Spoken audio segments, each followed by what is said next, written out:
Started ना।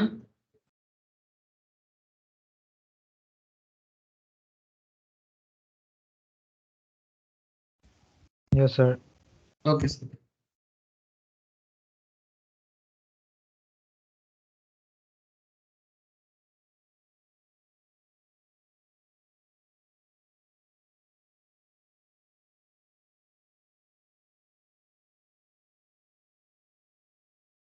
चलो sir.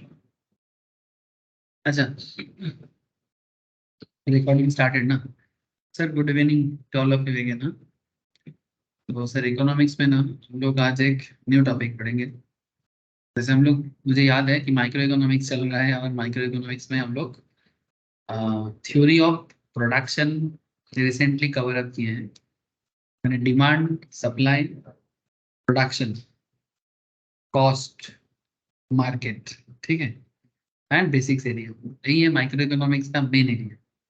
But sir ये बोलने में जितना इजी लगता है, रियल में इसको एप्लीकेबल करना इतना आसान नहीं होता है। इसके लिए काफी पापड़ बेलना पड़ता है बिजनेसमैन को। मैंने जब एक इकोनॉमी अपने आप को संभालना चाहता है ना सर, चाहे वो कंट्री का इकोनॉमी हो या फिर बिजनेस का, उनको हमेशा ये सब चीज चेक करके हुए चलना है सर। डिमांड देखना है, सप्लाई देखना है, प्रोडक्शन का, प्रोडक्शन रिलेटेड मैटर में क्या सिचुएशन है उसको देखना है, कॉस्ट के बारे में देखना है। तो हम लोग ये कॉस्ट के बारे में बात करेंगे सर, ठीक है। तो today's class we actually focus on cost, ठीक है। in today's class we actually focus on cost. cost क्या है सर? सर कॉस्ट ना एक बहुत इंटरेस्टिंग मैनेजमेंट रिलेटेड इश्यूज है। सर मैनेजमेंट रिलेटेड इशू, हाँ सर। आप लोग कॉस्ट के बारे में सुने हो, और आप लोगों में से काफी लोग ऐसे भी हैं सर जो लोग सीए का एज वेल एज सीएमए का एक साथ पढ़ाई करते हैं, ठीक है। जैसे सीएस एंड सीएमए भी करते हैं, सीए सीए सीएमए एक साथ भी किया जाता है।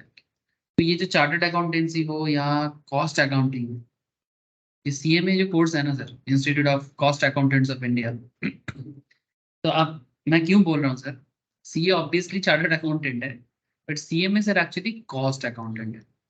तो मैं आपको बताना चाह रहा हूँ सर, ये कॉस्ट अकाउंटेंट को क्यों बनाया गया है सर, इसको बनाने के पीछे का क्या रीजन है सर, इस कॉस्ट अकाउंटेंट के साथ ये कॉस्ट का क्या कनेक्शन? सर बहुत जोर का कनेक्शन। सर देखो, एक्चुअली ऐसा नहीं कि कॉस्टिंग के बारे में कॉस्ट अकाउंटेंट ज्यादा जानता है, बाकी लोग कम जानते हैं, ऐसे नहीं है। बट कॉस्ट अकाउंटेंट को बिजनेस में इसलिए जरूरत होता है ताकि वो कॉस्ट को मैनेज कर सके। मतलब इकोनॉमिक्स आपको क्या बताना चाह रहा है, आप ध्यान से सुनो बात को सर। इकोनॉमिक्स आपको एक्चुअली क्या कहना चाह रहा है, इकोनॉमिक्स ये कहना चाहता है कि भाई, अगर बिजनेस को सरवाइव कराना है, अगर बिजनेस को टॉप लेवल लेके जाना है, तो कॉस्ट को मैनेज करना जरूरी है। और इस कॉस्ट को मैनेज करने के लिए, इस कॉस्टिंग को मैनेज करने के लिए इंडियन गवर्नमेंट ने एक इंस्टीट्यूट बनाया, ठीक है। गवर्नमेंट ऑफ इंडिया ने जैसे चार्टर्ड इंस्टीट्यूट बनाया, सिमिलर तरीके से कॉस्ट को एनालिसिस करने के लिए भी एक इंस्टीट्यूट बनाया, जिसका नाम है सीएमए इंस्टीट्यूट, ठीक है। ये भी एक सिमिलर काइंड ऑफ पढ़ाई है, जैसे सीए का पढ़ाई है उसी तरह का। इवन ऑलमोस्ट सिलेबस भी सेम तरह का ही होता है। हाँ, थोड़ा सा काम का एरिया अलग है, ठीक है। ये भी बिजनेस वैल्यूअर बनते हैं, ये भी अकाउंटेंट बनते हैं, ठीक है। तो आप लोगों से भी काफी लोग हैं जो सीए में काफी पढ़ाई करते हैं, बट हाँ, सीए से इसका पॉपुलैरिटी थोड़ा सा कम है, ठीक है। लेकिन सर ये भी अच्छा कोर्स है। सर क्यों ये सब बात कर रहा हूँ मैं?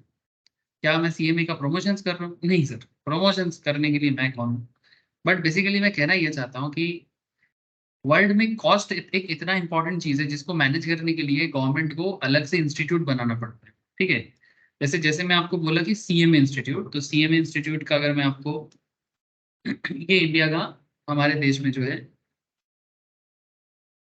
दैट इज आईसीएमएआई के नाम से जाना जाता है, institute of Cost Accountants of India.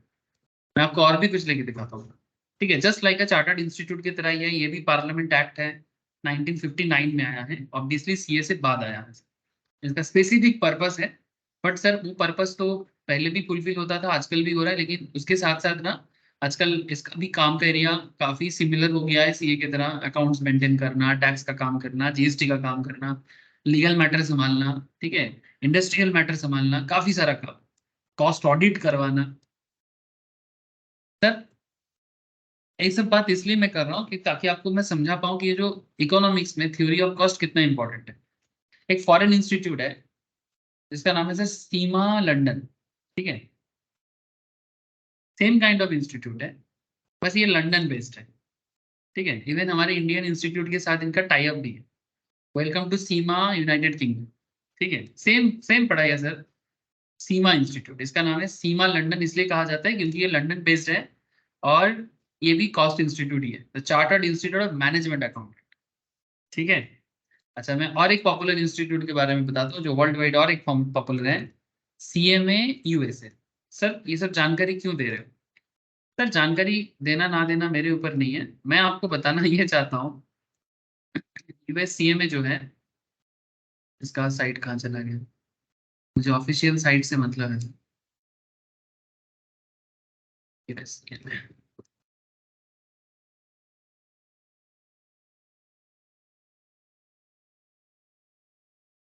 Advertisement में ज्यादा कर चुका है।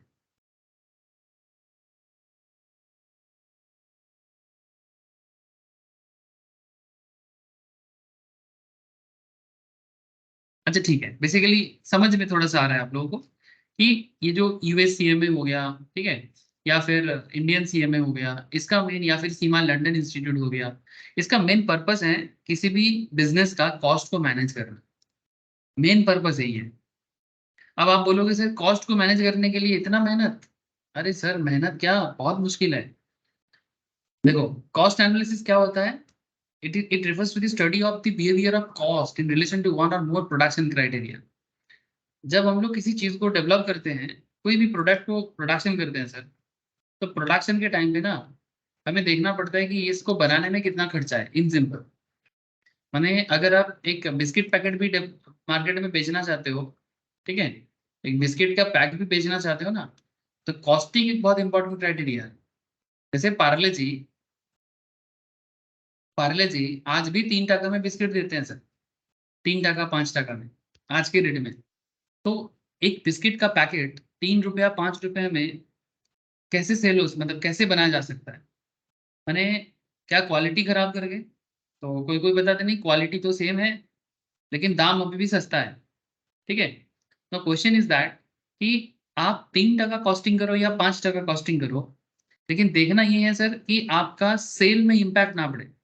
मैंने आप सस्ता करो, सस्ता करने में कोई दिक्कत नहीं है, चीप प्रोडक्ट डेवलप कर सकते हो आप, चीप में बेस्ट, यही यही सेल का बहुत इंपॉर्टेंट है।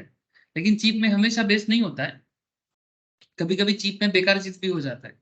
लेकिन सर कॉस्ट को मैनेज करना जरूरी है, चाहे आप कितना भी बड़ा कंपनी क्यों ना चलाते हो या कितना भी सस्ता कंपनी क्यों ना चलाते हो, आपका प्रोडक्ट क्या दाम पे सेल होगा, ठीक है, और उसका क्या कॉस्टिंग पड़ेगा, और फिर उसके ऊपर cost plus profit, cost plus profit, ये कॉस्ट शीट में सिखाया जाता है सर।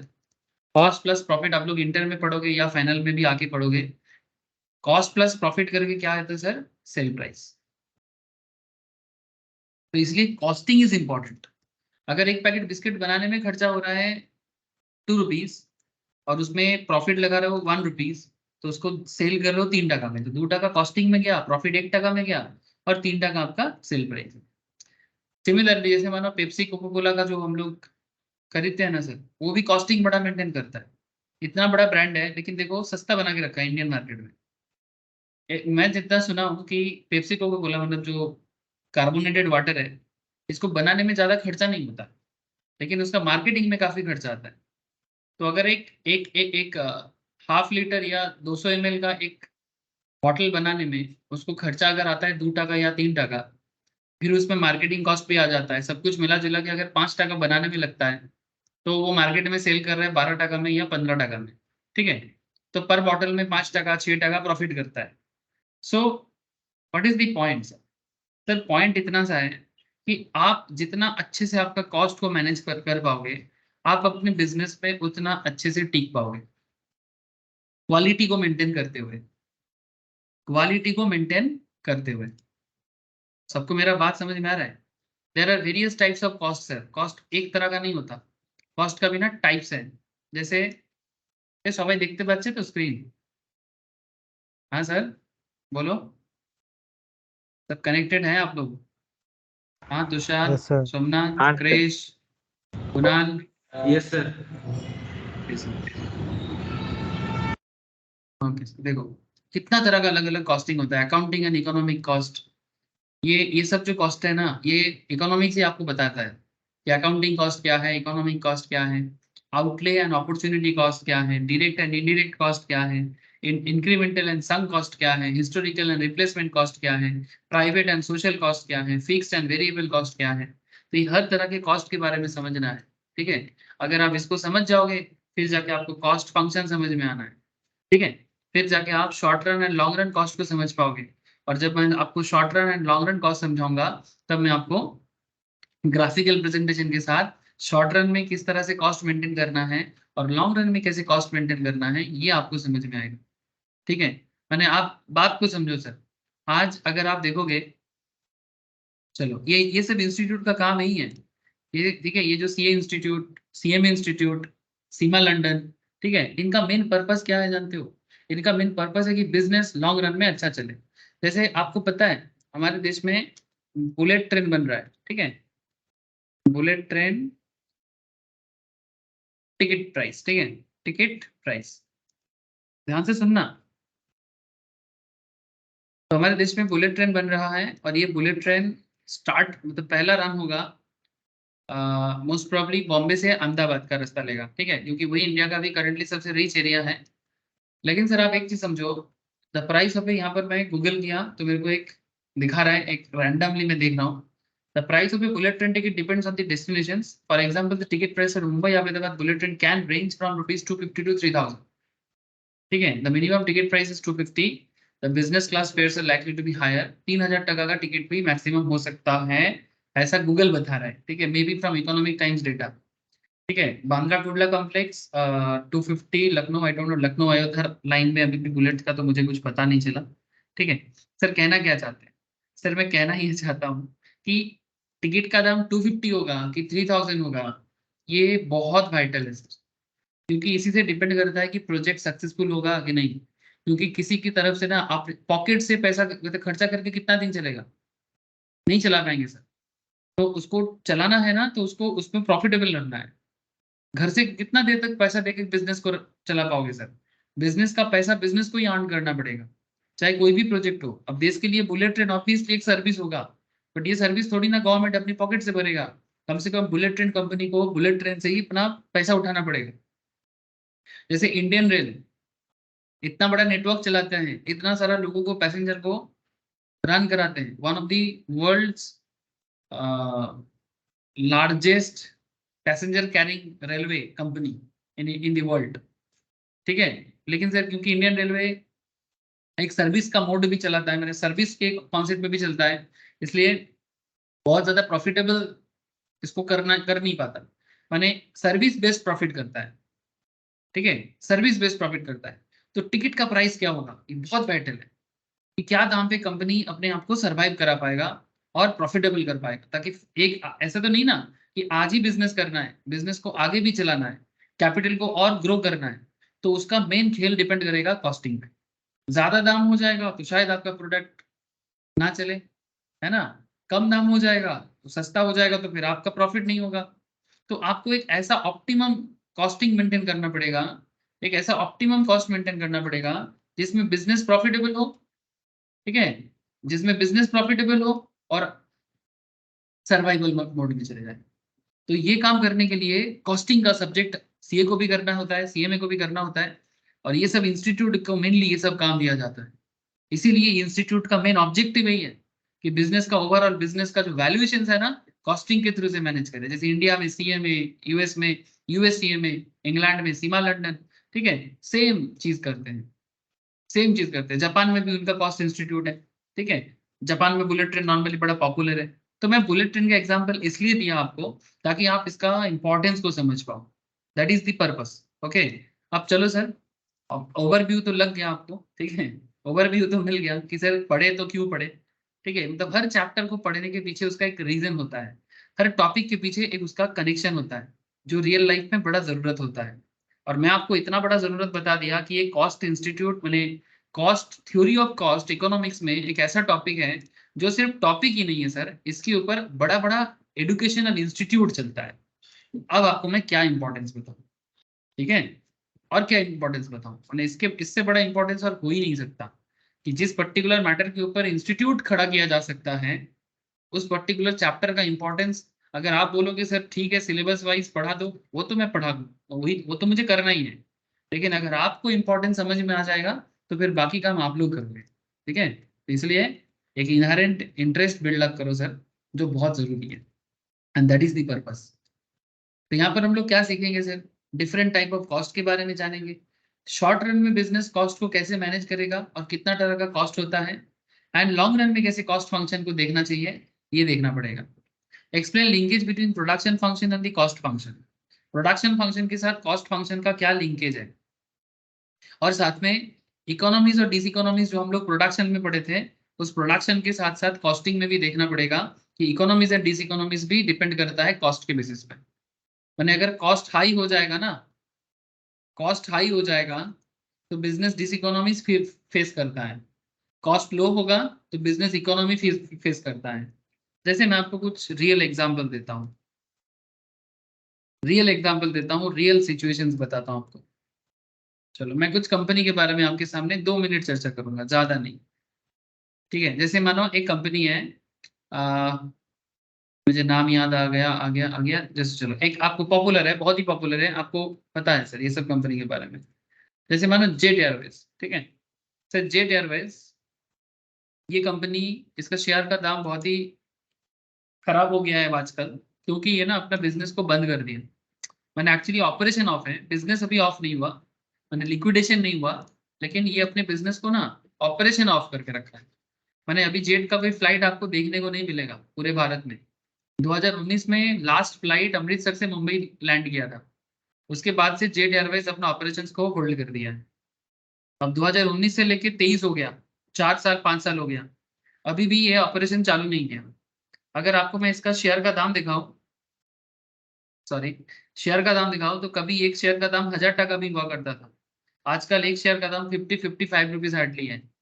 अब आप बोलोगे सर इसके शेयर का दाम का क्या है, अरे सर इससे आपको बिजनेस का पहचान मिलता है। अब आप बोलोगे सर इसके साथ कॉस्टिंग का क्या लेना देना, अरे जोर का लेना देना, जोर का लेना देना। इसके लिए मुझे आपको थोड़ा सा इसका फाइनेंशियल सिचुएशन दिखाना पड़ेगा। चलो थोड़ा सा देखो, मैं ज्यादा नहीं बोलूंगा, क्योंकि ज्यादा बोलने के लिए अलग क्लासेस होता है, शेयर मार्केट क्लासेस होता है, वहां पर मैं ज्यादा ज्यादा बोलता हूँ, ठीक है, और मैंने डिटेल्स में बात करता हूँ जहां जितना जरूरी होता है। बट यहाँ पर ना मैं आपको सिर्फ इतना बताना चाहूंगा, अच्छा फिनेंशियल्स में जाना है, इनकम में जाना है।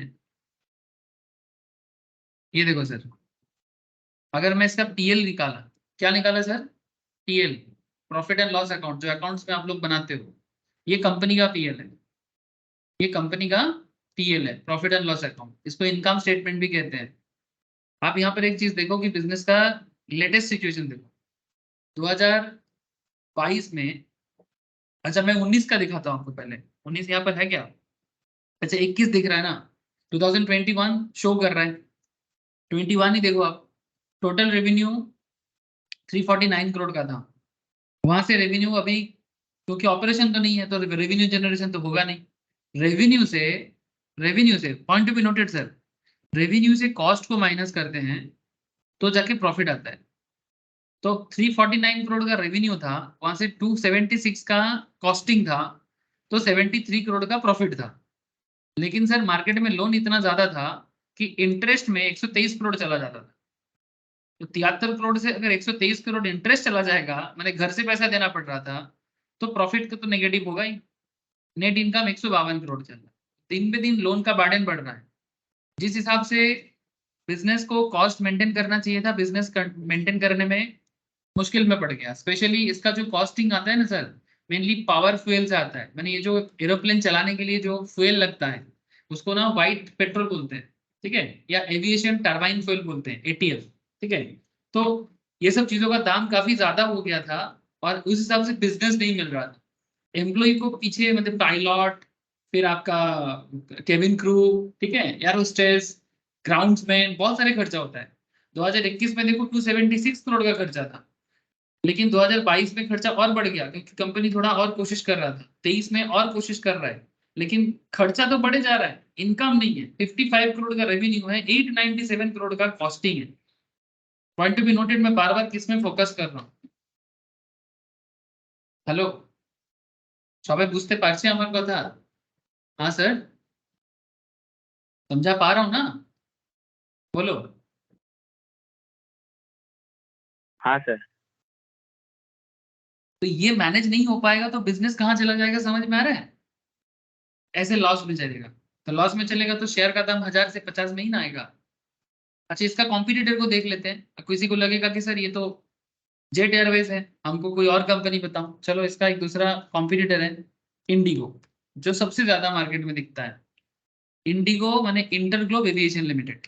इंडिगो का प्लेन सबसे ज्यादा है और सबसे ज्यादा शो मतलब मार्केट में भी है अभी के टाइम पे। इसका फाइनेंशियल देखे ना, इसके फाइनेंशियल्स में अगर आपको मैं इसका इनकम स्टेटमेंट दिखाऊं तो इसका भी सिचुएशंस बहुत अच्छा नहीं है, पर जेट से बेहतर है।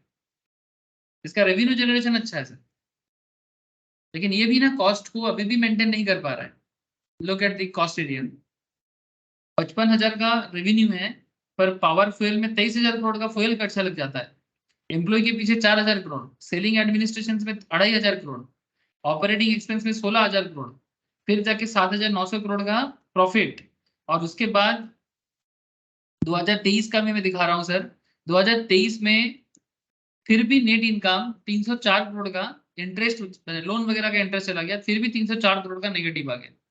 लेकिन पहले तो और ज्यादा था, पहले तो और नेगेटिव था। कहाँ 6,000 करोड़ का नेगेटिव इनकम, 5,000 करोड़ का नेगेटिव इनकम, वहां से 300 करोड़ का नेगेटिव इनकम में आया।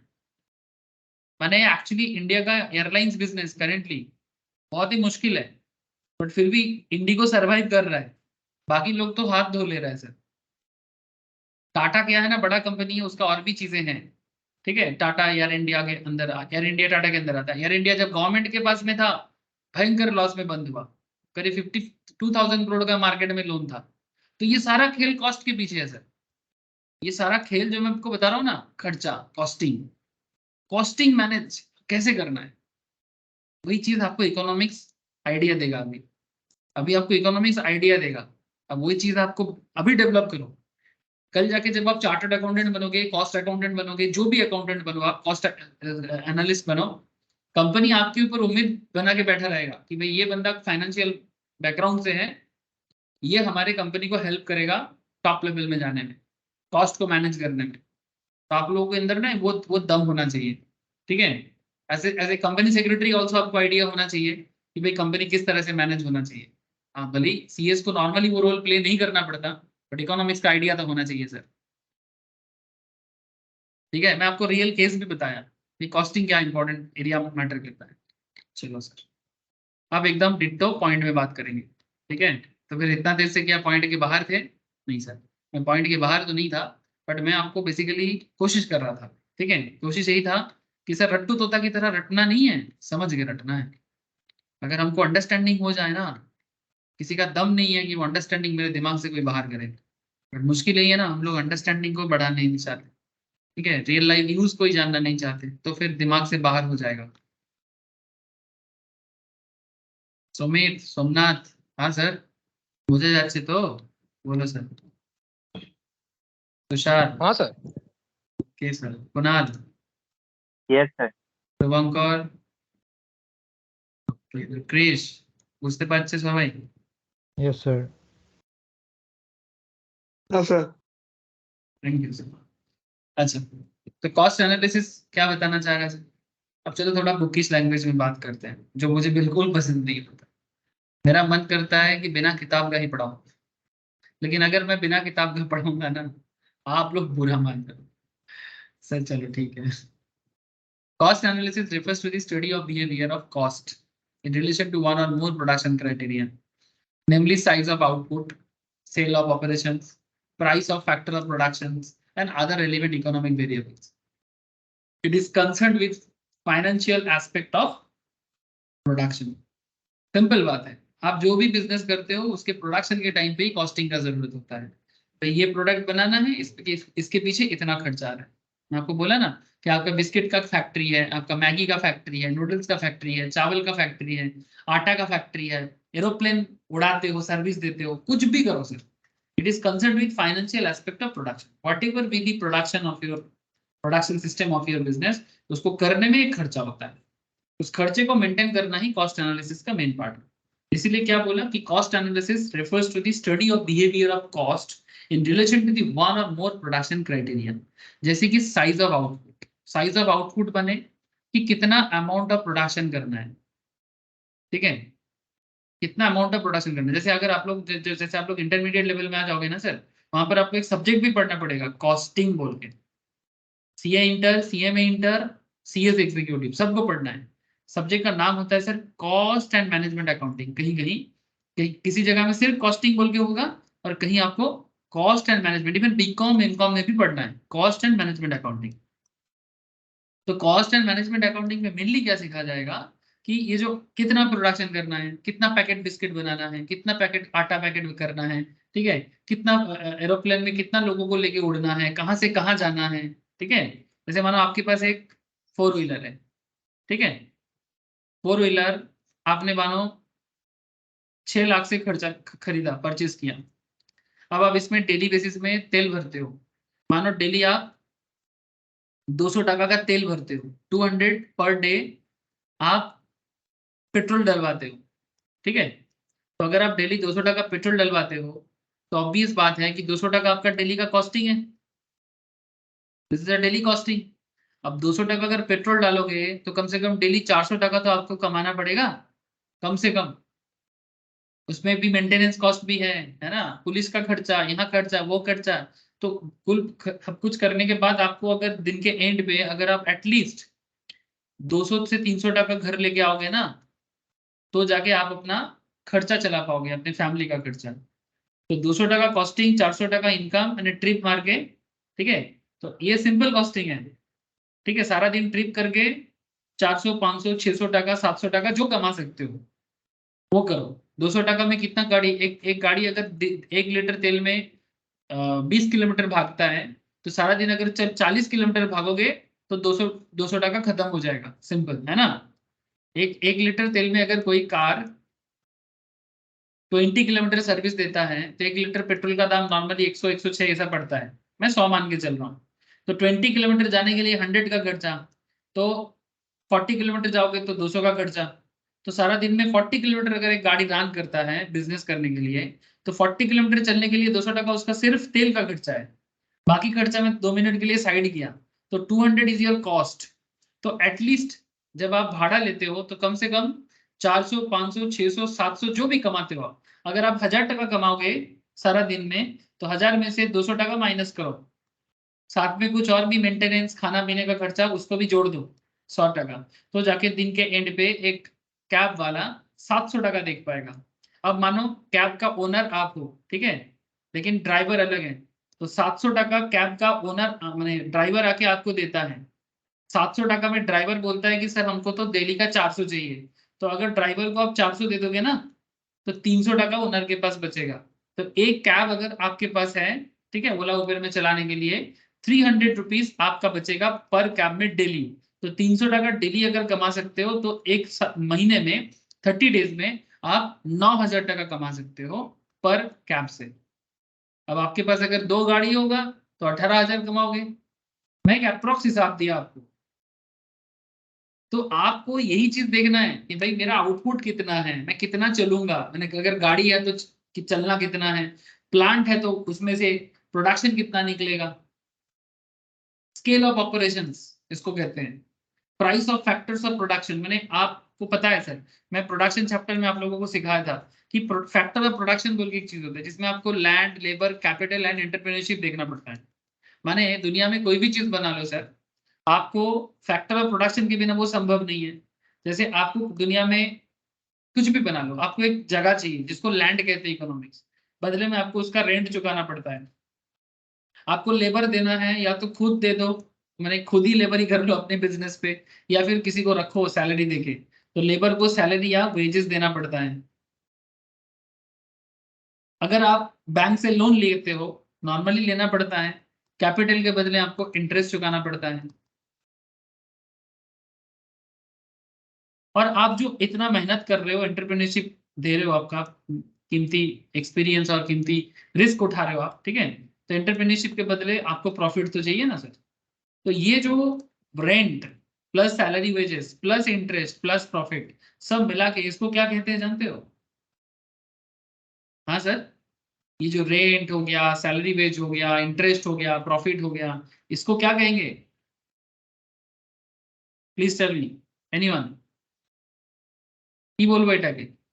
लैंड लेबर कैपिटल एंटरप्रेन्योरशिप तो फैक्टर ऑफ प्रोडक्शन हो गया। Tushar, ball, Somnath, land labour capital entrepreneurship तो मेरा फैक्टर ऑफ प्रोडक्शन हो गया। तो फिर फैक्टर, ये रेंट सैलरी इंटरेस्ट प्रॉफिट ये सब क्या है? एनीबॉडी फैक्टर बोलो of sir. Cost. Factor of cost, thank you sir. इसे फैक्टर ऑफ कॉस्ट कहते हैं, थैंक यू, या फैक्टर कॉस्ट कहते हैं, फैक्टर कॉस्ट, ठीक है। तो इसको मैनेज करना है तो प्रोडक्शन करोगे तो फैक्टर कॉस्ट आएगा, and other relevant economic variables, जो भी जरूरी की और भी चीजें हैं। It is concern with financial aspect of production. चीजें बनाओ बट उसके पीछे का प्रोडक्शन को देखो, ठीक है। मैं आपको एक चीज बताता हूँ सर, आप लोग न्यूज़पेपर के बारे में नॉलेज तो होगा आपको। हाँ, जैसे लार्जेस्ट, क्या बोलेंगे, लार्जेस्ट ही बोलेंगे ना, newspaper, largest newspaper in India, newspaper, ठीक है। मैं आपको एक इंटरेस्टिंग चीज बता रहा हूँ, list of newspaper in India by circulation. Sir हमारे देश में सबसे ज्यादा कौन सा पेपर सर्कुलेट होता है उसका एक डेटा मैं आपके सामने ओपन किया। जैसे आप देखोगे दैनिक भास्कर हिंदी में मिलता है, भोपाल में इसका हेडक्वार्टर है, इसका कॉपी सबसे ज्यादा सर्कुलेट होता है। सेकंड में है मलयाला मनोरमा। इंग्लिश न्यूज़पेपर का अगर मैं बात करूँ तो times of India. Now point to be noted sir, ठीक है। Times of India English daily है जो मुंबई बेस्ड कंपनी है, ये इंडिया का सबसे ज्यादा इंग्लिश में बिकने वाला पेपर है। और वेस्ट बंगाल में सबसे ज्यादा बिकने वाला पेपर है सर आनंद बाजार पत्रिका, जो इंडिया के टॉप लिस्ट के अंदर 13 पोजीशंस में आती है बंगाली में, ठीक है। हिंदुस्तान टाइम्स इंग्लिश में 14 पोजीशंस पे है, आपको पूरा यहाँ पर मिल जाएगा सर, ठीक है। ये कितना paper, economic times business newspaper के अंदर सबसे ज्यादा सर्कुलेट होता है। मैंने जो आप लोगों को मैं पढ़ने के लिए रिकमेंड करता हूँ, ठीक है, कि ट्राई इकोनॉमिक टाइम्स, ठीक है, पढ़ते रहो, आदत बनाते रहो। ये टाइम्स ऑफ इंडिया ग्रुप का ही है। नाउ मैं आपको यहाँ से एक दूसरा चीज बताने जा रहा हूँ। दूसरा चीज क्या है, कॉस्टिंग के बारे में, ठीक है। हर चीज के पीछे कारण है सर। अगर आप टाइम्स ऑफ इंडिया का न्यूज़पेपर देखते हो, जैसे ये इस पेज के अंदर, एक पेपर के अंदर कितना पेज मिलता है सर? पॉइंट बी नोटेड, मेरा बात का जल्दी ध्यान देना। एक न्यूज़पेपर परचेस करोगे तो कितना पेज हो जाएगा इसमें? कम से कम 8-10 पेज तो देता ही है। हाँ सर, फिर उसमें प्रिंटिंग करते हैं, यानी पेज तो है, पेज का एक कॉस्ट है। अरे फ्री में थोड़ी मिलता है, प्रिंटिंग होता है, इंक का कॉस्ट है, फिर जो एडिट कर रहे हैं एडिटोरियल कॉस्ट है, मैंने जो जिन लोगों को काम पे रखे हैं कंपनी, फिर कंपनी का एक ऑफिस होगा, मैंने जहां पर ये छापा खाना बोलते हैं ना, प्रिंटिंग मशीन होगा, ठीक है, या फिर एक फैक्ट्री होगा, उसका रेंट होगा। चलो बस मान के चला कि प्रिंटिंग कॉस्ट में अंदर सब कुछ आ गया। तो पेज का खर्चा, प्रिंट का खर्चा, एडिटोरियल का खर्चा। फिर भी आप मुझे बताओ, नॉर्मल एक A4 पेज का मार्केट में खरीदने जाते हैं, रिटेल में 50 पैसा दाम होता है, कम से कम 50 पैसा A4 पेज का। अगर कोई बोलेगा सर बिजनेस पर्पस पे लेगा, तो मैं चलो मैं मान के चलता हूँ कि 25 पैसा में ले लेगा, आधा दाम पे। तो एक A4 पेज जो इस पेज का शायद एक इतना सा अमाउंट एरिया कवर करेगा, उसका दाम अगर इतना है, तो ये लोग इतना बड़ा पेपर 3 टका में कैसे दे सकता है? ₹3 या 4 टका में, या फिर 5 टका में? How can it possible? जहां पर इतना बड़ा पेज का कम से कम दाम ही हो जाना चाहिए 1 टका करके, अगर 8 से 10 पेज दे रहा है आपको, तो कम से कम 10% दाम होना चाहिए कम से कम। मैं अगर प्रिंटिंग कॉस्ट को छोड़ भी देता हूँ, फिर भी ये 10 की जगह आपको 50% रेट कम में, 5%, 4%, 3%, ऐसे रेट में आपको पेपर देता है। कैसे दे देता है सर? कोई वजह बता सकते हो? मैंने पेपर छापने का खर्चा इतना इससे ज्यादा है जितने दाम पे हम लोग पेपर पढ़ते हैं।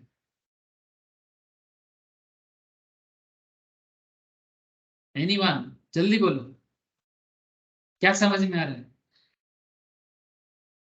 तो 8 बोला टू तो 10 इन्हीं ऐड ही था। हाँ सर, बोलो बोलो, वेरी गुड। कहाँ से टाका कमाता है? ये ऐड बोलो।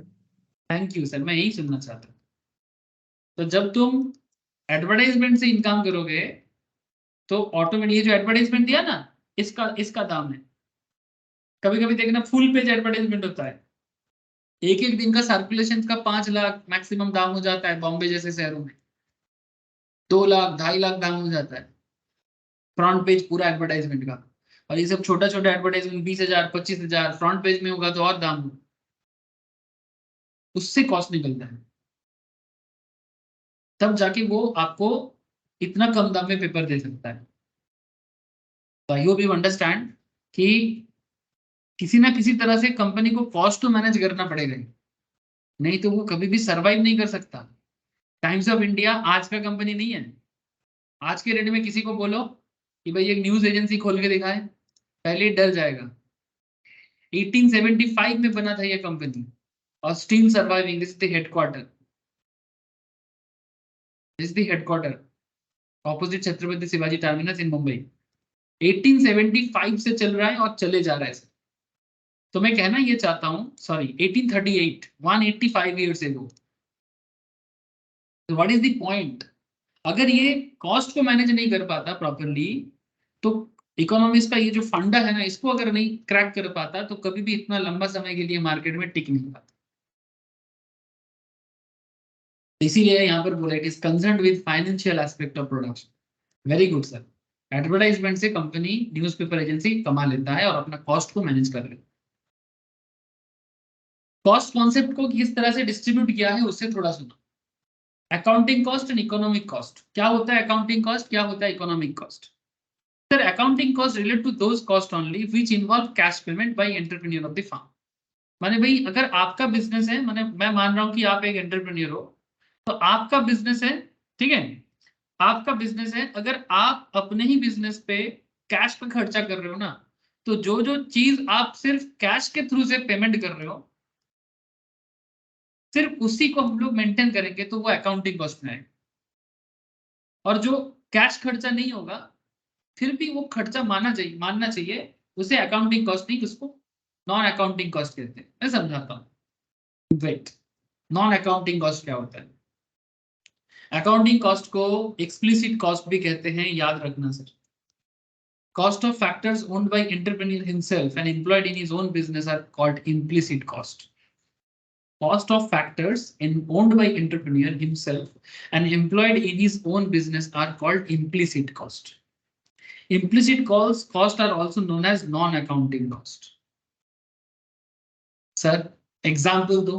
चलो सर सुन लो। चलो इसके लिए ना एक बिजनेस डेवलप करना चाहिए। मानो आप एक कपड़ा फैक्ट्री बनाना चाहते हो, ठीक है, क्लोथ मैन्युफैक्चरिंग, क्लोथ मैन्युफैक्चरिंग। आप भी एक ब्रांड बनाना चाहते हो कपड़ा का, ठीक है, जैसे रेमंड बना, विमल बना, ठीक है। सिमिलरली आपका भी कोई ब्रांड होगा, चाहे वो लेडीज चीजों का हो या फिर जेंट्स का, ठीक है। कपड़ा तो कपड़ा होता है। जैसे रिलायंस ने सबसे पहले तो साड़ी साड़ी का मार्केट लिया था सर। एक सिल्क होता था, उसका नाम था केला सिल्क बोल के, ठीक है। वो सिल्क का कपड़ा बना के वो मार्केट पकड़ा था, फिर धीरे धीरे विमल ब्रांड बनाया। तो चलो मान के चलते हैं कि आप भी एक ऐसा कपड़ा का फैक्ट्री लगाना चाहते हो। Now point is that factory लगाने के टाइम पे मानो कि आपको बिल्डिंग भाड़ा में लेने का जरूरत नहीं है। मानो कि आपके पास ऑलरेडी बिल्डिंग है, तो इसको कहते हैं कि self owned building. Because you already have that building, तो आपको अलग से रेंट देने का जरूरत नहीं। लेकिन अगर वो बिल्डिंग किसी और को बाहर में लेना पड़ता है ना, अगर उसका खुद का नहीं होता और उसको भाड़े में लेना पड़ता, तो ऑब्वियसली वो रेंटल कॉस्ट आ जाएगा। लेकिन अगर आपके पास खुद घर है, आपके पास अगर खुद का घर है, तो फिर आपको भाड़ा देने का जरूरत नहीं है।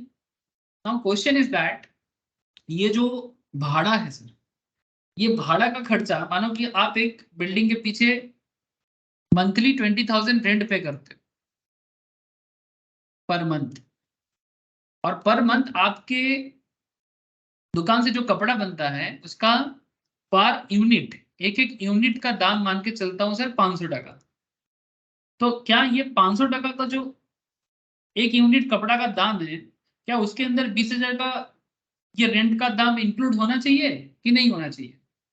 प्रोपोर्शनेटली, मैंने अगर टोटल आप जितना कपड़ा बनाते हो, मैं ये 500 टका माना कि एक यूनिट का दाम, ठीक है, एक यूनिट का 500 रुपीज। तो 500 अगर एक यूनिट का दाम है, माय क्वेश्चन इज दैट क्या ये 20,000 पर मंथ का रेंट का कॉस्ट इसमें आना चाहिए?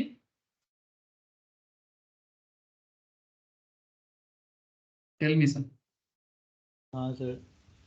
लेकिन सर आप तो रेंट दे नहीं रहे हो, तो रेंट तो आपका खुद का है, मैंने घर तो आपका है। रियल में आप रेंट नहीं दे रहे, घर आपका खुद का है, मैंने मार्केट में सिमिलर दाम है इसका। This is the catch. यही इंपॉर्टेंट कॉन्सेप्ट है कि अगर आपका है, भले ही आप नहीं दे रहे हो, पर आपको काउंटिंग करना चाहिए। बाद में आप डिस्काउंट दे दो, ठीक है, वो अलग चीज है, आप उसका बेनिफिट एंजॉयमेंट ले सकते हो कि भाई मेरा घर है, मैं उसको यूज कर रहा हूँ। किसी मानो मिस्टर ए के पास घर है, मिस्टर ए एक बिजनेसमैन है, मिस्टर बी भी एक बिजनेसमैन है। मिस्टर बी का घर नहीं है, मिस्टर ए का सेल्फ ओन्ड है, तो ऑब्वियसली मिस्टर ए एडवांटेज तो फील करेगा, मिस्टर ए एडवांटेज तो फील करेगा। लेकिन सर कॉस्टिंग में उसको मेंटेन करना चाहिए, भले ही वो रेंट नहीं दे रहा हो। आप बोलोगे सर मैं रेंट नहीं दे रहा हूं तो फिर मुझे क्यों मेंटेन करना है? लेकिन सर उसमें कॉस्टिंग गलत हो जाएगा। मार्केट में कॉम्पिटिटिव जो रेट है ना प्राइस का, तो प्राइस वार में आप पीछे रह सकते हो। तो आपको भी पता होना चाहिए इसको मार्केट में क्या रेट में बिकता है। जो लोग रेंट लेके कर रहे हैं उसका भी तो एक कॉस्टिंग होगा। तो आप भले ही उसका सेल्फ ओन्ड बिल्डिंग है आपका, पर you must calculate that kind of cost. तो इस तरह का कॉस्ट को नॉन अकाउंटिंग कॉस्ट कहते हैं। जैसे interest on self owned capital, जैसे मानो किसी के पास खुद का कैपिटल नहीं है, तो वो बैंक में लोन लेता है, तो बदले में इंटरेस्ट पे करता है। मानो मिस्टर ए के पास अच्छा खासा पैसा है, उसका पापा के पास है, दादाजी के पास है, तो उसका सेल्फ ओन्ड कैपिटल है, ओन कैपिटल, मार्केट से उधार लेने का जरूरत नहीं है। बट मिस्टर बी के पास नहीं है, वो मार्केट से लोन लेगा तो वो इंटरेस्ट भरेगा। घर नहीं है तो रेंट भरेगा।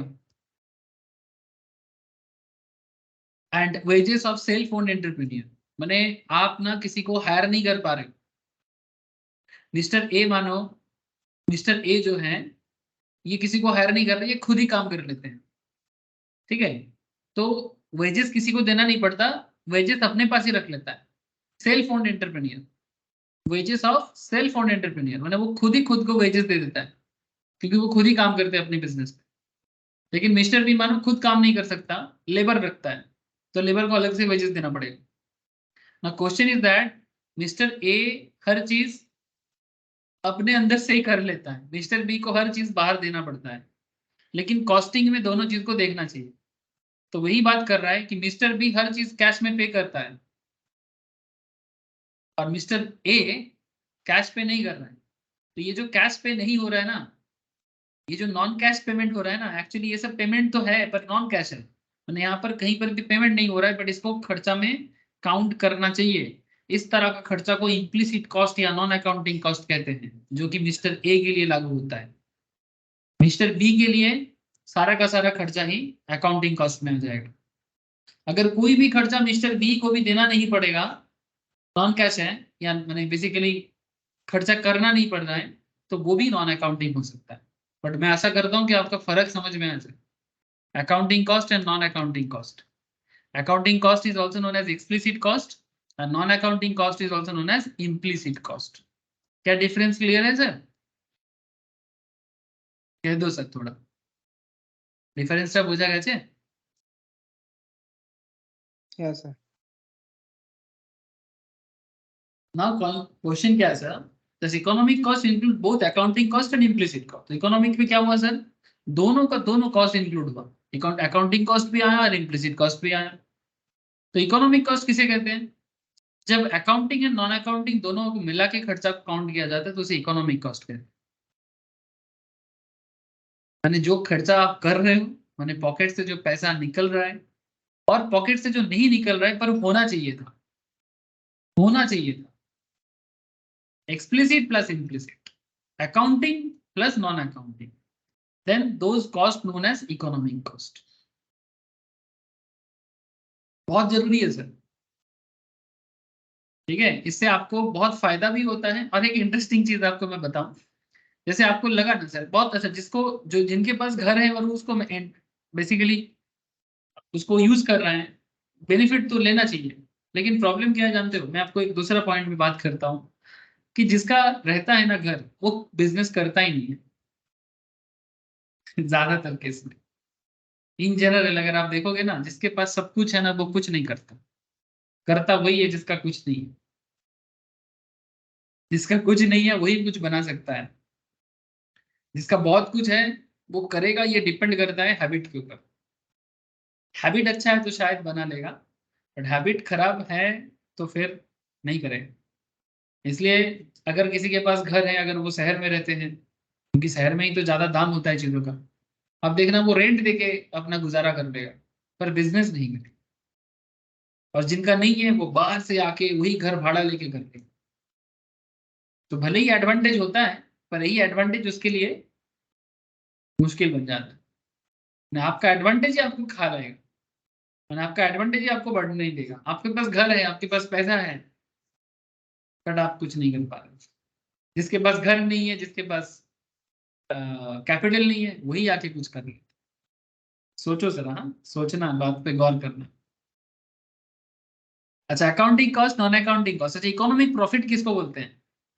कंपनी जो टोटल रेवेन्यू कमाते हैं। मैं आपको अभी वही चीज समझा रहा था, ये देखो प्रैक्टिकली मैं आपको, जैसे इंडिगो का शिप दिखा रहा था ना, इंडिगो का टोटल रेवेन्यू, रेवेन्यू से जो कंपनी कॉस्ट को माइनस करेगा। लेकिन there is a catch, concept ये है कि कंपनी जब अपना टोटल रेवेन्यू से इकोनॉमिक कॉस्ट को माइनस करते हैं, इकोनॉमिक कॉस्ट माने अकाउंटिंग एंड नॉन अकाउंटिंग दोनों को, तो उसे इकोनॉमिक प्रॉफिट कहते हैं। और कंपनी अगर सिर्फ टोटल रेवेन्यू से अकाउंटिंग कॉस्ट या एक्सप्लिसिट कॉस्ट को माइनस करता है, उसे अकाउंटिंग प्रॉफिट कहते हैं। जैसे ये जो इंफॉर्मेशन मैं आपको शो कर रहा था ना बीच बीच में, शेयर मार्केट का, कंपनी का डिटेल्स, वो सब अकाउंटिंग प्रॉफिट है, इकोनॉमिक प्रॉफिट नहीं। क्योंकि इकोनॉमिक प्रॉफिट नॉर्मली कंपनी अपने पर्पस पे यूज कर सकता है, दुनिया को शो करने के लिए नहीं करेगा। मैनेजमेंट अपने पर्सनल चॉइस के लिए कर सकता है, बट जानना बहुत जरूरी है एनालिसिस के लिए। So please tell me sir, any doubt economic profit and accounting profit के अंदर? हेलो हेलो सर, बोलो सर। तुषार, सोमनाथ बोलो, क्रिश, शुभंकर, हाँ, कुणाल, सुमित, सब एकदम चुपचाप बैठे हैं हाँ सर, सर। कोई कुछ बोल नहीं रहे हो। मुझे समझ में कैसे आएगा? समझे सर? वाह बढ़िया है सर। तो ये है सर, अकाउंटिंग कॉस्ट क्या है, इकोनॉमिक कॉस्ट क्या है, नॉन अकाउंटिंग कॉस्ट क्या है, इम्प्लिसिट क्या है, एक्सप्लिसिट क्या है। गलती नहीं होना चाहिए, हाँ। As well as account, economic profit क्या है, अकाउंटिंग प्रॉफिट क्या है। सो टोटल रेवेन्यू से अगर आप अकाउंटिंग कॉस्ट को माइनस करोगे, ठीक है, तो आपको अकाउंटिंग प्रॉफिट मिलेगा। अकाउंटिंग प्रॉफिट से अगर नॉन अकाउंटिंग कॉस्ट को माइनस करोगे तो इकोनॉमिक प्रॉफिट मिलेगा। And accounting profit is always greater than economic. Accounting profit हमेशा इकोनॉमिक प्रॉफिट से ज्यादा होता है। अकाउंटिंग प्रॉफिट हमेशा इकोनॉमिक प्रॉफिट से ज्यादा होता है, क्योंकि अकाउंटिंग प्रॉफिट में सिर्फ एक्सप्लिसिट कॉस्ट ही माइनस होता है, इम्प्लिसिट तो माइनस होता नहीं है ना। अगर आप इम्प्लिसिट भी माइनस करते, इम्प्लिसिट कॉस्ट अगर माइनस होता तो ये इकोनॉमिक प्रॉफिट हो जाता। इसीलिए अकाउंटिंग प्रॉफिट आपको हमेशा ज्यादा दिखाएगा कॉम्पेयर टू इकोनॉमिक प्रॉफिट, क्योंकि अकाउंटिंग प्रॉफिट में सिर्फ एक्सप्लिसिट कॉस्ट को ही माइनस किया जाता है, इम्प्लिसिट कॉस्ट को नहीं। That is the reason accounting profit is always greater than economic profit. हर चीज का पीछे रीजन है, रीजन, ठीक है। इसलिए कारण ढूंढो तो ऑटोमेटिकली उसका इम्पैक्ट समझ में आ जाएगा।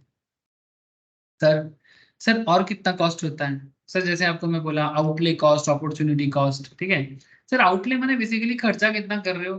Outlay cost involve actual outlay of funds, कितना फंड एक्चुअली में आपका निकल रहा है वेजेस के नाम पे, मटेरियल के नाम पे, रेंट के नाम पे, इंटरेस्ट के नाम पे। जैसे यहाँ पर कंपनी का मैं आपको शो कर रहा था ना, ये वाला, ये देखो, रॉ मटेरियल के नाम पे कितना कर रहे हो, पावर फ्यूल के नाम पे कितना, एम्प्लॉय के नाम पे कितना, ठीक है। ये जो कंपनी करता है ना, इसी को आउटले कॉस्ट बोलते हैं। अच्छा, आउटले कॉस्ट तो समझ गए सर। अच्छा, अपॉर्चुनिटी कॉस्ट क्या होता है sir? Opportunity cost refers to its value in its next best alternative use, और it is the cost of forgone opportunity. It is the cost of forgone opportunity. माने अगर आप कोई पर्टिकुलर खर्चा नहीं करते किसी चीज में, तो आपको क्या बेनिफिट मिलता, ठीक है। या फिर नेक्स्ट बेस्ट ऑल्टरनेटिव क्या होता अगर आप वो पर्टिकुलर खर्चा ना करते। से फॉर एग्जांपल, बिजनेस में पैसा ना लगा के अगर आप बैंक में पैसा रखते तो आपको एक इंटरेस्ट मिलता, ठीक है। तो अपॉर्चुनिटी कॉस्ट उसे कहते हैं, refers to its value in its next best alternative. माने आपको कहाँ खर्चा करने से आपको बेहतर अपॉर्चुनिटी मिली, ठीक है। तो उसमें आप कितना मिस कर रहे हो, उसे फॉरगोन अपॉर्चुनिटी भी कहते हैं। माने आप अपॉर्चुनिटी को भूल रहे हो या फिर उसको मिस कर रहे हो, तो उसके बदले आपको जो बेनिफिट मिले उसे अपॉर्चुनिटी कॉस्ट कहते हैं। माने एक अपॉर्चुनिटी गवा के जब दूसरे अपॉर्चुनिटी में इंसान खर्चा कर देता है तो उसे अपॉर्चुनिटी कॉस्ट कहते हैं। इसे value in its next best alternative. Suppose आपके पास 100 रुपीज है, आप उस 100 रुपीज का खर्चा पढ़ाई में भी लगा सकते हो। 100 रुपीज में क्या होगा, चलो मैं मान के चलता हूँ, suppose you have 1 lakh rupees, ठीक है। सो वो 1 लाख रुपीज आप एंटरटेन के लिए भी खर्चा कर सकते हो, एक आईफोन खरीद सकते हो, एक ऐसे फॉर एग्जांपल 1 लाख रुपीज आपके पास है, उसमें से एक आप आईफोन परचेज कर लो और सारा दिन एंटरटेनमेंट करो, ठीक है। चलो एंटरटेनमेंट तो जरूरी है जिंदगी में, लेकिन यही 1 लाख रुपीज आप किसी प्रॉपर एजुकेशन के पीछे खर्चा करते हैं, ट्रेनिंग के पीछे खर्चा करते हैं, है ना। तो शायद यही 1 लाख आपको रिटर्न अच्छा देता, है ना। मानो कि आपने एक अकाउंटिंग सॉफ्टवेयर के पीछे खर्चा करते हैं, मानो आपने स्टॉक मार्केट सीखने के पीछे खर्चा करते हैं, जेन्युइन, ठीक है। तो फिर शायद ये 1 लाख, शायद नहीं बिल्कुल, ये यही 1 लाख बाद में मल्टीपल हो जाता, है ना। क्योंकि एडुकेशन एक ऐसा जगह है सर, इसमें खर्चा करने से हमेशा कंपाउंड ही होता है। बट प्रॉब्लम ये है कि लोग एडुकेशन में खर्चा नहीं करना चाहते और पैसा हमेशा सोचता रहता है कि मुझे और पैसा कहाँ से मिलेगा। जेन्युइन फैक्ट बता रहा हूँ आपको, ये इंसान का एक बड़ा प्रॉब्लमेटिक सिचुएशन है कि ह्यूमन बीइंग सोचते तो हैं, मैंने स्पेशली मैं इंडियंस का बात करूंगा, करंट जो माइंड सेटअप बहुत ज्यादातर लोगों का है कि वो पैसा कमाना चाहता है, जिंदगी में बहुत कुछ करना चाहता है, बहुत पैसा चाहिए, बहुत ये चाहिए, बहुत वो चाहिए। लेकिन अगर उसके पास पैसा आ जाए ना, उस पैसे का ना वो सही जगह में इस्तेमाल कम करेगा और बेकार जगह में इस्तेमाल ज्यादा करेगा। ये एक नेचुरल मैंने कैरेक्टरिस्टिक बता रहा हूँ मैं आपको। पैसा है तो पहले कोई अच्छा सा ड्रेस खरीद लेगा, टी शर्ट जीन्स खरीद लेगा, आईफोन खरीद लेगा, आईपॉड खरीद लेगा, ईयरफोन खरीद लेगा, दोस्तों के साथ पिज्जा खा लेगा, ठीक है। लेकिन उसको इंटरेस्ट नहीं है कि कोई अच्छा चीज करे जो मेरे को दुगना बेनिफिट दे सकता है, ठीक है। सो सर इसका मतलब आप क्या कहना चाहते हो, इंसान एंटरटेनमेंट ना करे? अरे मैं कहा मैं, मेरे को दुश्मन मत बना दो सर, ठीक है। मैं ऐसा नहीं बोल रहा हूँ, मैं कहना ये चाहता हूँ कि आप नेक्स्ट बेस्ट अपॉर्चुनिटी पे इन्वेस्टमेंट करने का कोशिश करें, ठीक है। तो इसको अपॉर्चुनिटी कॉस्ट बोला जा रहा है, ठीक है, या फॉरगॉन कॉस्ट भी कहा जा सकता है।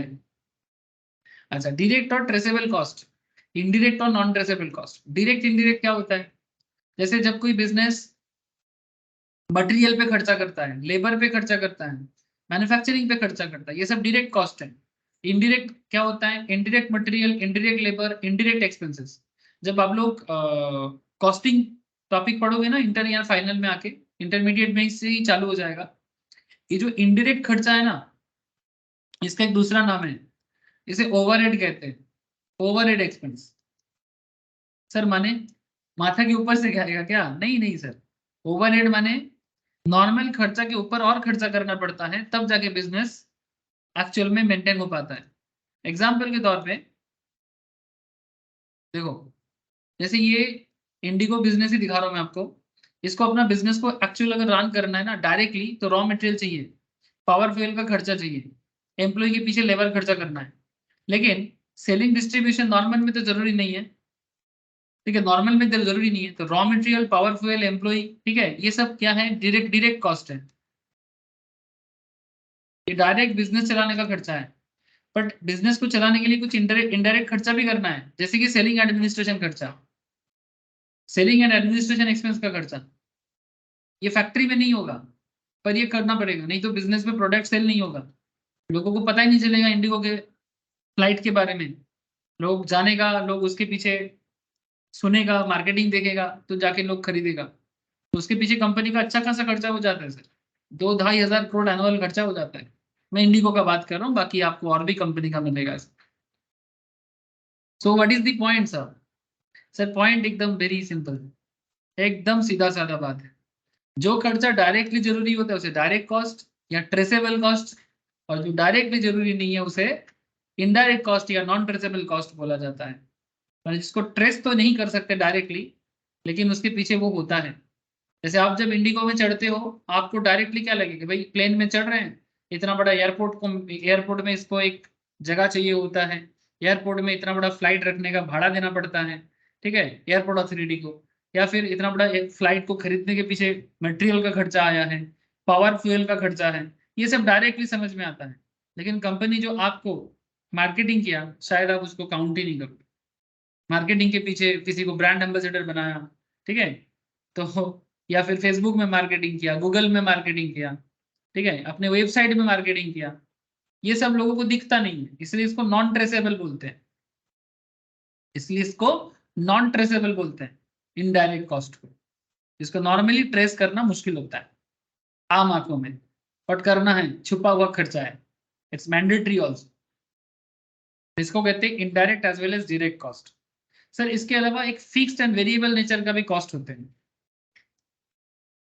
फिक्स्ड कॉस्ट या वेरिएबल कॉस्ट मैंने जो खर्चा एकदम करना ही है, वेरिएबल कॉस्ट मैंने जो वैरी कर सकता है। एग्जाम्पल, बहुत इंपॉर्टेंट पॉइंट है सर, वीवीआईपी पॉइंट है। चलो एक नया बिजनेस बनाते हैं, बिजनेस का क्या नाम दिया जाए?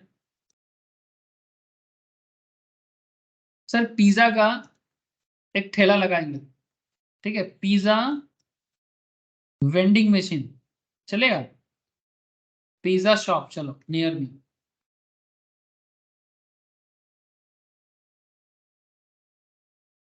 चलो एक बढ़िया सा पिज्जा का दुकान, बढ़िया अच्छा लग रहा था, पिज्जा शॉप।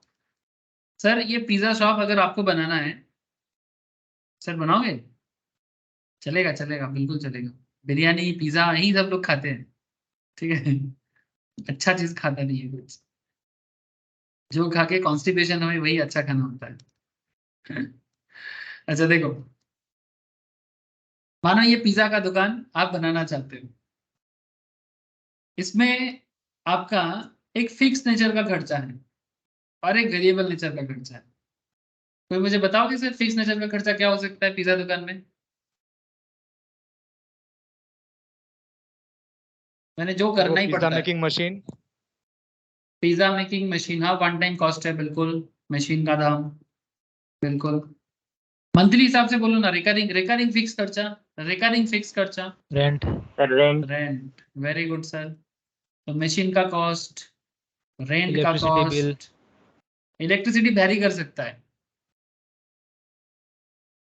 इलेक्ट्रिसिटी वैरी करेगा नहीं, हर महीना सेम इलेक्ट्रिसिटी बिल आएगा।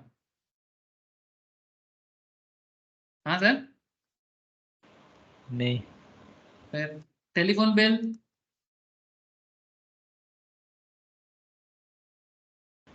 वाईफाई बिल, हाँ वही टेलीफोन इंटरनेट, इसको भी मैं वेरिएबल में रखता हूँ, ठीक है, पोस्टपेड मान के चलते हैं। ठीक है। अच्छा, सबसे बड़ा जो वेरिएबल खर्चा है वो है कि ये जो रॉ मटेरियल है ना, क्या daily company same amount of pizza sale करेगा?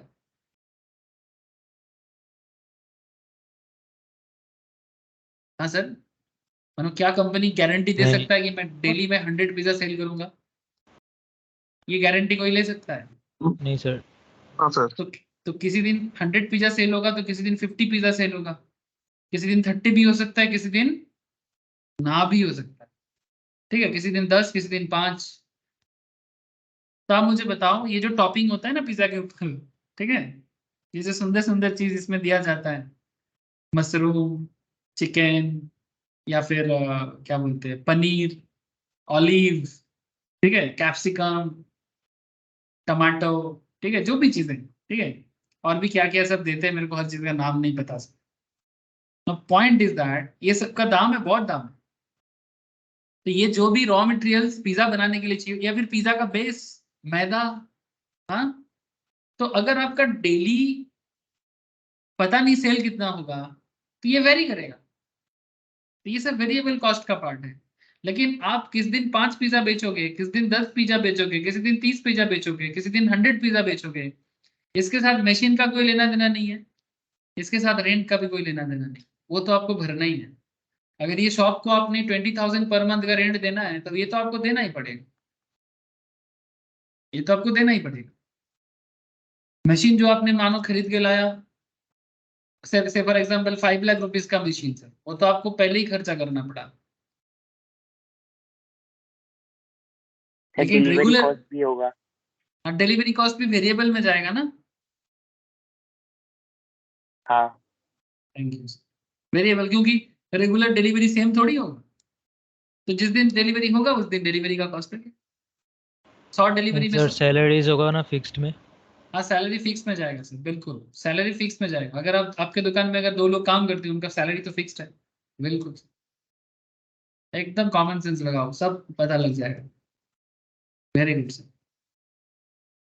तो ये जो सिचुएशंस आपको मैं बताया, ठीक है, इससे आपको अच्छा खासा आइडिया लग रहा है। तो fix cost do not change with changes in level of output. Fix cost जो होगा वो आउटपुट के ऊपर बेस करके चेंज नहीं होता है। मैंने आप 100 पीसेस पिज्जा बेचो, आप 50 पीसेस पिज्जा बेचो, उससे मैटर नहीं करता। फिक्स कॉस्ट तो फिक्स्ड है। ठीक है, जैसे यहाँ पर रेंट बोला, इंश्योरेंस बोला, etcetera, it cannot be avoided. Variable cost are those cost that change with changes in level of output. और वेरिएबल कॉस्ट उसी के कहते हैं जो आउटपुट चेंज होने के साथ साथ चेंज हो सकता है, जैसे कि रॉ मटेरियल एंड वेजेस। ठीक है, यहाँ पर बोला है वेजेस, जैसे जो डेली लेबर का काम करते हैं, जैसे डिलीवरी बॉय, डिलीवरी होगा तो डिलीवरी चार्जेस उनको दिया जाएगा, डिलीवरी नहीं होगा तो डिलीवरी चार्जेस नहीं मिलेगा उसको। ठीक है, जिस दिन 100 डिलीवरी करेगा, पर डिलीवरी में उसको मानो 20 टका दिया जाता है। तो 100 डिलीवरी करेगा तो 100 into 20, sorry sorry 10 rupees, 20 rupees. तो अगर जिस दिन 50 डिलीवरी करेगा, 50 इंटू 20 डिलीवरी बॉय का वेजेस। तो इस तरह से आप सोचो। ओके सर, ये हो गया टाइप्स ऑफ, क्या टाइप्स ऑफ कॉस्ट। इतना तरह का कॉस्ट देखने को मिलता है। सर अब हम लोग ना धीरे धीरे और थोड़ा सा डेप्थ में जाएंगे, जैसे कि कॉस्ट फंक्शन। इकोनॉमिक्स का हर चीज फंक्शंस पे डिपेंड करता है। मैथमेटिक्स में जैसे होता है ना, फंक्शंस बोल के एक चैप्टर ही होता है मैथ्स में, तो जो अलजेब्रा मैथ्स होता है ना उसमें होता है। तो इकोनॉमिक्स में यही फंक्शन वर्ड वहीं से यूज किया जा रहा है। जैसे हम लोग जब डिमांड पढ़े हैं, डिमांड का क्लास आप लोग करोगे तो वहां पर आप रिवाइज करोगे तो आपको याद आ जाएगा, वहां पर हम लोग डिमांड फंक्शन पढ़े हैं। मैंने डिमांड भाई तुम किस पे डिपेंड करते हो, ठीक है। तो हम लोग सप्लाई भी जाने से, सप्लाई भाई तुम किस पे डिपेंड करते हो, जिसको हम लोग लॉ ऑफ डिमांड भी कहे हैं। सप्लाई को हम लोग लॉ ऑफ सप्लाई भी कहते हैं। प्रोडक्शन को भी हम लोग प्रोडक्शन फंक्शन की तरफ से देखे हैं, है ना, production function. Similarly cost function. तो बिजनेस में कॉस्ट फंक्शन क्या क्या चीज पे डिपेंड करता है? Cost concept function, the concept of cost function is a mathematical relation between cost of A product and various determinants of cost. ये चीज ऑलरेडी आपको पता लग गया। लेवल ऑफ आउटपुट, अगर आप 100 पिज्जा बनाओगे तो वो आपका लेवल ऑफ आउटपुट हो गया। कितना आपका प्लांट का साइज है, मैंने मशीन जो आपका पिज्जा मशीन है ना, तो पिज्जा मशीन का साइज कितना है, मैंने एक साथ में कितना पिज्जा निकाल पाते हो, तो साइज ऑफ द प्लांट पे डिपेंड करता है। बड़ा मशीन होगा तो ज्यादा निकलेगा, छोटा मशीन होगा तो बार बार यूज करना पड़ेगा। ठीक है, टाइम पीरियड, कितने समय के लिए वो चलेगा, capacity utilization, input price, price of input माने रॉ मटेरियल का खर्चा, टेक्नोलॉजी, ठीक है, मैनेजरियल एफिशिएंसी, ये सारा चीज डिपेंड करता है सर कॉस्ट को मेंटेन करने के लिए। तो in cost function dependent variable is cost, माने इन सब के पीछे डिपेंडेंट वेरिएबल क्या है, कॉस्ट। एंड इंडिपेंडेंट वेरिएबल क्या है, ये सब, माने ये सब इंडिपेंडेंट है, ये चेंज हो सकता है, पर कॉस्ट क्या है, वो डिपेंड है, इसके ऊपर डिपेंड करके कॉस्ट डिपेंड करेगा। साइज ऑफ द प्लांट पे डिपेंड करेगा कि कॉस्ट क्या होगा, लेवल ऑफ आउटपुट पे डिपेंड करेगा कॉस्ट क्या होगा, टाइम पीरियड पे डिपेंड करेगा कॉस्ट क्या होगा, कैपेसिटी यूटिलाइजेशन पे डिपेंड करेगा कॉस्ट क्या होगा। माने क्या कैपेसिटी यूटिलाइजेशन क्या होता है, सपोज आपका मशीन है, मशीन अगर आप फुल यूज करोगे, मशीन के अंदर से आप पिज्जा मशीन देखे हो कभी, देखे हो आप लोग ज्यादा जानते हो। पिज्जा मशीन अगर देखोगे, एक पिज्जा मशीन पे आप एट ए टाइम कितना पिज्जा बना सकते हो, सपोज एट ए टाइम आप 10 पिज्जा उसमें रेडी कर सकते हो। ठीक है, ये 100% यूज हो गया, लेकिन मानो आप उसमें से सिर्फ 80% यूज कर पाते हो, मैंने 10 की जगह 8 ही पिज्जा बन पाता है। ठीक है, तो level of capacity utilization, price of input मैंने रॉ मटेरियल का खर्चा, टेक्नोलॉजी के पीछे कितना खर्चा कर रहे हो आप, as well as managerial efficiency, कि मैनेजर किस तरह से उसको एफिशिएंटली मैनेज कर पा रहा है। एफिशिएंसी एक बहुत बड़ी चीज होता है जो सब में नहीं होता। ठीक है, बहुत इंपॉर्टेंट चीज होता है। ठीक है सर, ये हो गया कॉस्ट फंक्शन, माने कॉस्ट भाई तुम किस पे डिपेंड करते हो, तो कॉस्ट बोलेगा भाई हम ये सब चीजों पे डिपेंड करते हैं। ठीक है, तो इसलिए इसको इंडिपेंडेंट वेरिएबल कहा गया, इसके ऊपर डिपेंड करता है कॉस्टिंग। जो जितना अच्छा मैनेज करेगा, जो जितना अच्छा मैनेज करेगा वो उतना अच्छा बेनिफिट करेगा। जैसे आपको मैं पिज्जा का एग्जांपल दिया, रिसेंटली मैं आपको रेल का एक एग्जांपल देता हूँ।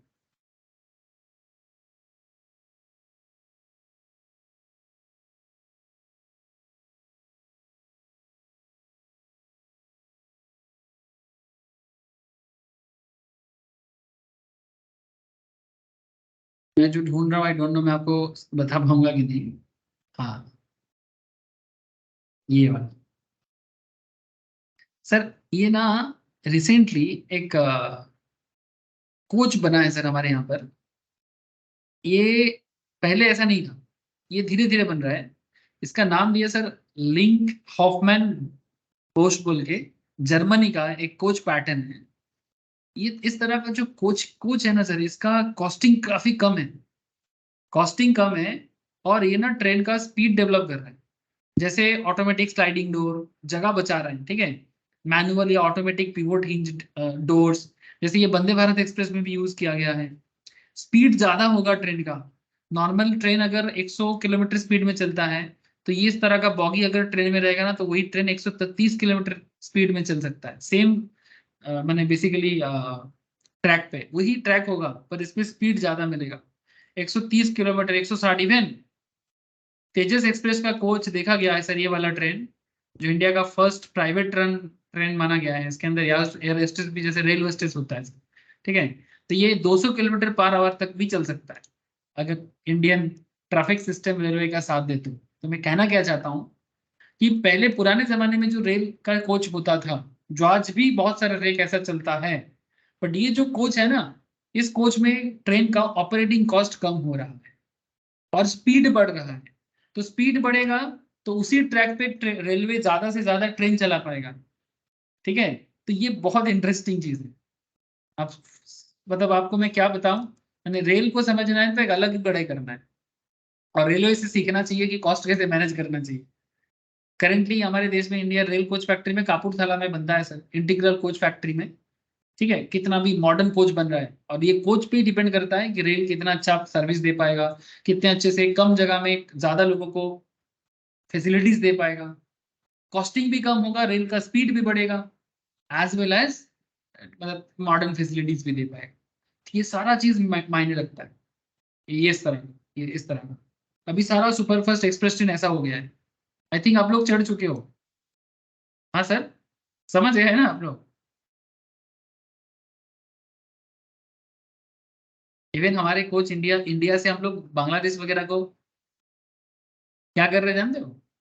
हम लोग इंडियन रेलवे अपना कोच बांग्लादेश में, जिम्बाब्वे में, मोजाम्बिक में सप्लाई भी कर रहे हैं। तो एक अलग ही लेवल का चिंता भावना है, सोचोगे तो मजा आ जाएगा। चलो ठीक है। कॉस्टिंग, सब कुछ कॉस्टिंग पे डिपेंड कर रहा है, सब कुछ डिपेंड कर रहा है कॉस्टिंग पे, कि भाई सस्ता में अच्छा चीज बना पाओगे, ठीक है, वही मेन के खेल है। एक देश का इकोनॉमी, एक फैमिली का इकोनॉमी, एक एक क्या बोलते हैं, स्टेट का इकोनॉमी, ठीक है, अच्छा चीज करना है। वेस्ट बंगाल का तो बात ही छोड़ो, क्या बोलूं मैं।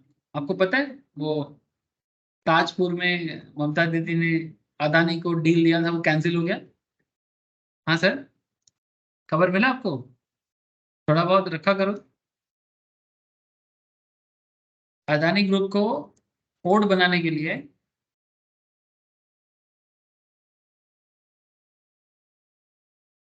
ममता दीदी ने, एक बहुत ही बड़ा पोर्ट बनने वाला था सर, ठीक है, एक बड़ा पोर्ट बनने वाला था। मैं दिखाता हूँ।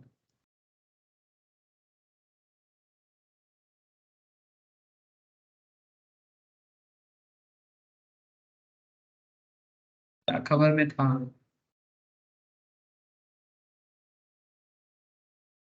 ये लोकल खबरें बोल के यहाँ पर मुझे दिख नहीं रहे। जो भी आप लोग खबर रख सकते हो सर, यहाँ पर मुझे भी मिल नहीं रहा है। कल का ही खबर है। ताजपुर में दीघा के पास एक बहुत बड़ा पोर्ट बनने वाला था, जो कार्गो शिपमेंट वगैरह के लिए बहुत जरूरी था, ठीक है, इस एरिया में। मैं आपको मैप में दिखा सकता हूँ। तो उसमें अगर पोर्ट बनता तो ऑब्वियसली वेस्ट बंगाल के बिजनेस पे एक स्पेशल एडिशन हो जाता।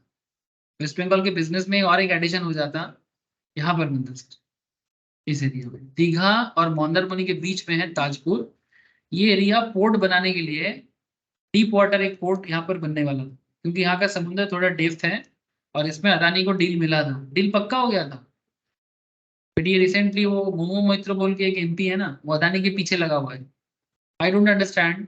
अगर किसी से आपको इन्वेस्टमेंट लेना है बिजनेस करने के लिए, देश में इकोनॉमी को डेवलप करने के लिए, उन्हीं के बारे में आप पार्लियामेंट में बैठे बैठे कुछ भी बोके जा रहे हो। अरे हो सकता है इनका कुछ इश्यूज हो सकता है, लेकिन भाई जब बड़ा कॉज आपके पास हो तो फिर पीछे क्यों लगना? कैंसिल कर दिया। फिर से कल बिजनेस समिट था, ममता दीदी बोल रहे हैं पीट करो कोई, क्योंकि अदानी का डील कैंसिल हो गया। मैंने हर चीज मजाक बना के रखा। I don't understand. भाई कम से कम एक बोले ना, मेरे कथा दाम तो था वो चीज। मतलब ऐसा करके कौन सा बिजनेस बनाएगा? अब रिलायंस ने बोला 20,000 करोड़ इन्वेस्ट करेगा, वही बस कुछ शॉपिंग मॉल बनाएगा, और जियो फाइबर में कुछ पैसा खर्चा करेगा। उसमें क्या जॉब क्रिएशन होगा? ठीक है। और कालीघाट टेम्पल को रिनोवेट करके देगा 2,000 करोड़ रुपए इंटरनेशनल। उसके लिए भी रिलायंस के ऊपर ही डिपेंड करना पड़ता है। कल रिलायंस के साथ भी कुछ प्रॉब्लम होगा, फिर बोलेगा नहीं रिलायंस का डील कैंसिल हो गया। ठीक है। मैंने अदानी, मैं 2 साल 3 साल से सुन रहा हूँ कि अदानी पोर्ट बनाएगा बनाएगा बनाएगा, बस हालत खराब कर दी। मैंने ये अगर एक कंट्री स्टेट का मेंटेलिटी रहेगा तो फिर बहुत मुश्किल है। आई डोंट नो कर क्या रहे हैं, मुझे समझ में नहीं आ रहा। कम से कम जो बोले हो उसको तो करके दिखाओ है। I don't understand. फिर कोई भी कंपनी नहीं आएगा, क्योंकि सबको पता है कि वेस्ट बंगाल का पॉलिटिकल सिनारियो कितना, मैंने खतरनाक खराब हालत होता है। मतलब ये यूथ को समझना चाहिए, पता नहीं यूथ कब समझेगा। कभी नहीं समझना चाहता है, क्या मिलता है दुनिया से। अच्छा, तो चलो सर आगे बढ़ते हैं। इतना पढ़ाई इतना मेहनत सब बेकार हो जाएगा सर, अगर एक सही इकोनॉमी। स्टेट वेस्ट बंगाल एक बहुत जरूरी इकोनॉमी है सर। अभी भी इतना खराब हालत में भी इंडिया का थर्ड लार्जेस्ट जीडीपी है, इतना खराब हालत में भी। बस प्रॉब्लम है कि पॉपुलेशन प्रेशर भी ज्यादा है, क्वालिटी डेवलप नहीं कर पा रहे। ठीक है, पर कैपिटा इनकम गिर रहा है। इतना खराब हालत में भी हम लोग थर्ड हाईएस्ट जीडीपी जनरेट कर सकते हैं। मैंने अगर इकोनॉमी सही हाथ में चले तो इंडिया, वेस्ट बंगाल की इकोनॉमी अगेन इंडिया के अंदर सबसे बेस्ट बनेगा। सीरियसली, गुजरात कुछ नहीं है। नरेंद्र मोदी स्टेडियम बनाया ना सर गुजरात में, जहां पर हम लोग वर्ल्ड कप फाइनल देखे। सर मैं आपको कहता हूं, आप लोग शायद सुन के हंसोगे, वेस्ट बंगाल का ताकत गुजरात से भी ज्यादा है, क्योंकि ब्रिटिश ऐसे ही नहीं आया था यहाँ पर। गुजरात भी जा सकता था। ब्रिटिश इसीलिए आया था क्योंकि उसको पता था कि बंगाल में क्या है। तो बंगाल का इकोनॉमी सच में बहुत स्ट्रांग है, यहाँ पर रिसोर्सेज बहुत अच्छा है, यहाँ पर खाने पीने का कोई कमी नहीं है। बस जो है नहीं ना, वो है सही माइंड सेटअप। नरेंद्र मोदी जैसे स्टेडियम वहां पर गुजरात में डेवलप करके दिखाना, same kind of stadium west Bengal government भी कर सकता है, लेकिन उसके लिए उस तरह का इकोनॉमिक सोच होना चाहिए। तो एक दिन ऐसा भी हो सकता है सर कि फाइनल ईडन गार्डन में या फिर कोलकाता में कोई स्टेडियम बना के खेला जा रहा हो। Sir I am not against the कि गुजरात में स्टेडियम क्यों बना। हमारे मेरे मेरे को ना खराब ये लगता है कि सारा डेवलपमेंट वो लोग कर पा रहे हैं, साउथ इंडिया कर पा रहे हैं। चेन्नई में कितना मैच हुआ, बैंगलोर में कितना मैच हुआ, पर हमारे यहाँ पर हम लोग उस तरह का फैसिलिटीज जनरेट नहीं कर पा रहे। फैसिलिटीज होगा तो ऑटोमेटिक बोलेगा, सरकार खुद बोलेगा, बीसीसीआई खुद बोलेगा भाई हम यहाँ पर करेंगे। मतलब दम है हमारे अंदर इंटरनेशनल लेवल का चीज डेवलप करने का, बट हम लोग ना उस हिसाब से नहीं कर पा रहे जितना पोटेंशियल है बंगाल के अंदर। इसका मेन रीजन है कि इकोनॉमी अगर सही ढंग से चलेगा तो ना, इन्वेस्टमेंट आएगा तो ना। ऐसे भी वो गुजरात नरेंद्र मोदी स्टेडियम अदानी और अंबानी मिलकर बनाए, 800 करोड़ खर्चा हुआ सर, 800 करोड़, तब जाके ऐसा एक स्टेडियम बना था। Okay sir, short run and long run concept. Sir आप लोग कनेक्टेड हो? थोड़ा सा पॉलिटिकल अपडेट भी दे देता हूँ बीच बीच में। हाँ ओके सर अभी ना हम लोग और डेप्थ में जाएंगे। सर जैसे कि बिजनेस ना दो तरीके से चलते हैं, आप बिजनेस को शॉर्ट रन में चलाओ, आप बिजनेस को लॉन्ग रन में चलाओ। दोनों एंगल में आपको कॉस्ट को मेंटेन करना है। तो शॉर्ट रन में भी आप कॉस्ट को मेंटेन करोगे, लॉन्ग रन में भी आपको कॉस्ट मेंटेन करना है। तो यहाँ पर एक कॉन्सेप्ट है sir, short run is a period in which some factors are fixed and some factors are variable. ये बात तो हम लोग प्रोडक्शन चैप्टर में भी देखे थे, ये कॉन्सेप्ट हम लोग प्रोडक्शन में भी देखे थे कि कुछ फैक्टर फिक्स्ड होते हैं, कुछ फैक्टर वेरिएबल होते हैं। जैसे लैंड, लेबर, कैपिटल, एंटरप्रेन्योरशिप, ये चार फैक्टर कॉस्ट है ना, या फैक्टर ऑफ प्रोडक्शन है। उसमें कुछ फैक्टर फिक्स्ड होगा, कुछ फैक्टर वेरिएबल होगा शॉर्ट रन में। फिक्स्ड फैक्टर है फिक्स्ड कॉस्ट, जिसका फैक्टर फिक्स्ड होगा उसका कॉस्ट भी फिक्स्ड होगा। जैसे अगर आपको शॉर्ट रन में रेंट देना ही पड़ेगा, जैसे हम लोग जो पिज्जा का बिजनेस स्टार्ट किए थे, अगर आपको विद इन 1 ईयर को मैं शॉर्ट रन मानू, ये शॉर्ट रन में चेंज क्या नहीं होगा। शॉर्ट रन में which factor can't be changed, जैसे कि इसका रेंट, एक साल में थोड़ी ना रेंट बदल जाएगा, ठीक है, रेंट फिक्स आएगा। तो जिसका फैक्टर फिक्स रहेगा उसका कॉस्ट भी फिक्स रहेगा, जिसका फैक्टर वेरिएबल होगा उसका कॉस्ट भी वेरिएबल हो जाएगा। फैक्टर वेरिएबल तो कॉस्ट भी वेरिएबल, फैक्टर फिक्स्ड तो कॉस्ट भी फिक्स्ड। बात समझे सर? हेलो, बुझते पारली? हाँ सर। एकदम कनेक्टेड चीजें हैं, ठीक है। So law of variable proportion कहते हैं प्रोडक्शन में। In short run output can be increased और decreased by changing variable factors. अगर आपको शॉर्ट रन में प्रोडक्शन को इंक्रीज करना है, डिक्रीज करना है, तो उसके लिए चेंज किसको करना है? Variable factor. मैंने मानो कि आप अपनी पिज्जा दुकान में पिज्जा और बढ़ाना चाहते हो, वेरिएबल फैक्टर को चेंज करो, रॉ मटेरियल बढ़ाओ, रॉ मटेरियल पे खर्चा करो, पिज्जा बेस में खर्चा करो, सब्जी वगैरह में खर्चा करो, जो भी चीजें मेनली रेस्टोरेंट के लिए चाहिए होता है। वेरिएबल खर्चा बढ़ाओगे तो प्रोडक्शन बढ़ेगा, वेरिएबल खर्चा कम कर दोगे तो प्रोडक्शन कम हो जाएगा। तो आपको अपना प्रोडक्शन इंक्रीज करना है कि डिक्रीज करना है, ये डिपेंड करता है कि आपका वेरिएबल कॉस्ट कैसा कर रहा है। समझ में आ रहा है सर कितना इंपॉर्टेंट चीजें हैं? तो अगर मानो दुकान खोलने थी, दुकान नहीं चल जाता, दुकान के पीछे खर्चा, फिक्स खर्चा तो होगा ही सर, वो तो फैक्टर फिक्स है तो खर्चा करना है। लोन है तो उसका इंटरेस्ट फिक्स हो सकता है, रेंट है तो उसका रेंट फिक्स हो सकता है, मशीनरी है तो मशीनरी का कॉस्ट फिक्स हो सकता है। लेकिन बिजनेस का ग्रोथ शॉर्ट रन पे डिपेंड किस पे करता है? वेरिएबल चीजों पे। जो वेरिएबल फैक्टर्स है उस पर डिपेंड करता है। जैसे कि मैं आपको क्या बता रहा हूँ कि अगर आपके बिजनेस पे आप रॉ मटेरियल पे खर्चा ज्यादा करोगे, ठीक है, जो आपका मेन बिजनेस का मेन क्या चीज है कि भाई, जैसे आजकल सर पिज्जा की चाय का दुकान भी लोग बना रहे हैं, हाँ, कैफेटेरिया या चाय का अड्डा, कितना बड़ा बड़ा मार्केट आ गया है। जैसे एक कंपनी है जिसका नाम दिया है, मैं आपको दिखाता हूँ। एक तो सर एमबीए चाय वाला, फिर एक एक उससे ज्यादा अच्छा चल रहा है सर, चाय सुट्टा बार, मेरे से ज्यादा आप लोग जानते होंगे। हाँ सर, ये कहाँ का कंपनी है, इसका फ्रेंचाइजी बहुत बिक रहा है, आप लोग जानते हो इसके बारे में? सुने हैं सर। यस सुने सर। हो सर? हाँ सर। चाय सुट्टा बार, ठीक है, इसका फ्रेंचाइजी भी बहुत पॉपुलर दे रहा है सर लोगों को। सर मैं कहना ये चाहता हूँ कि जमाना बदल गया है सर, ठीक है। पहले लोग चाय बेचेंगे ये सोचने में लोगों को प्रॉब्लम होता था।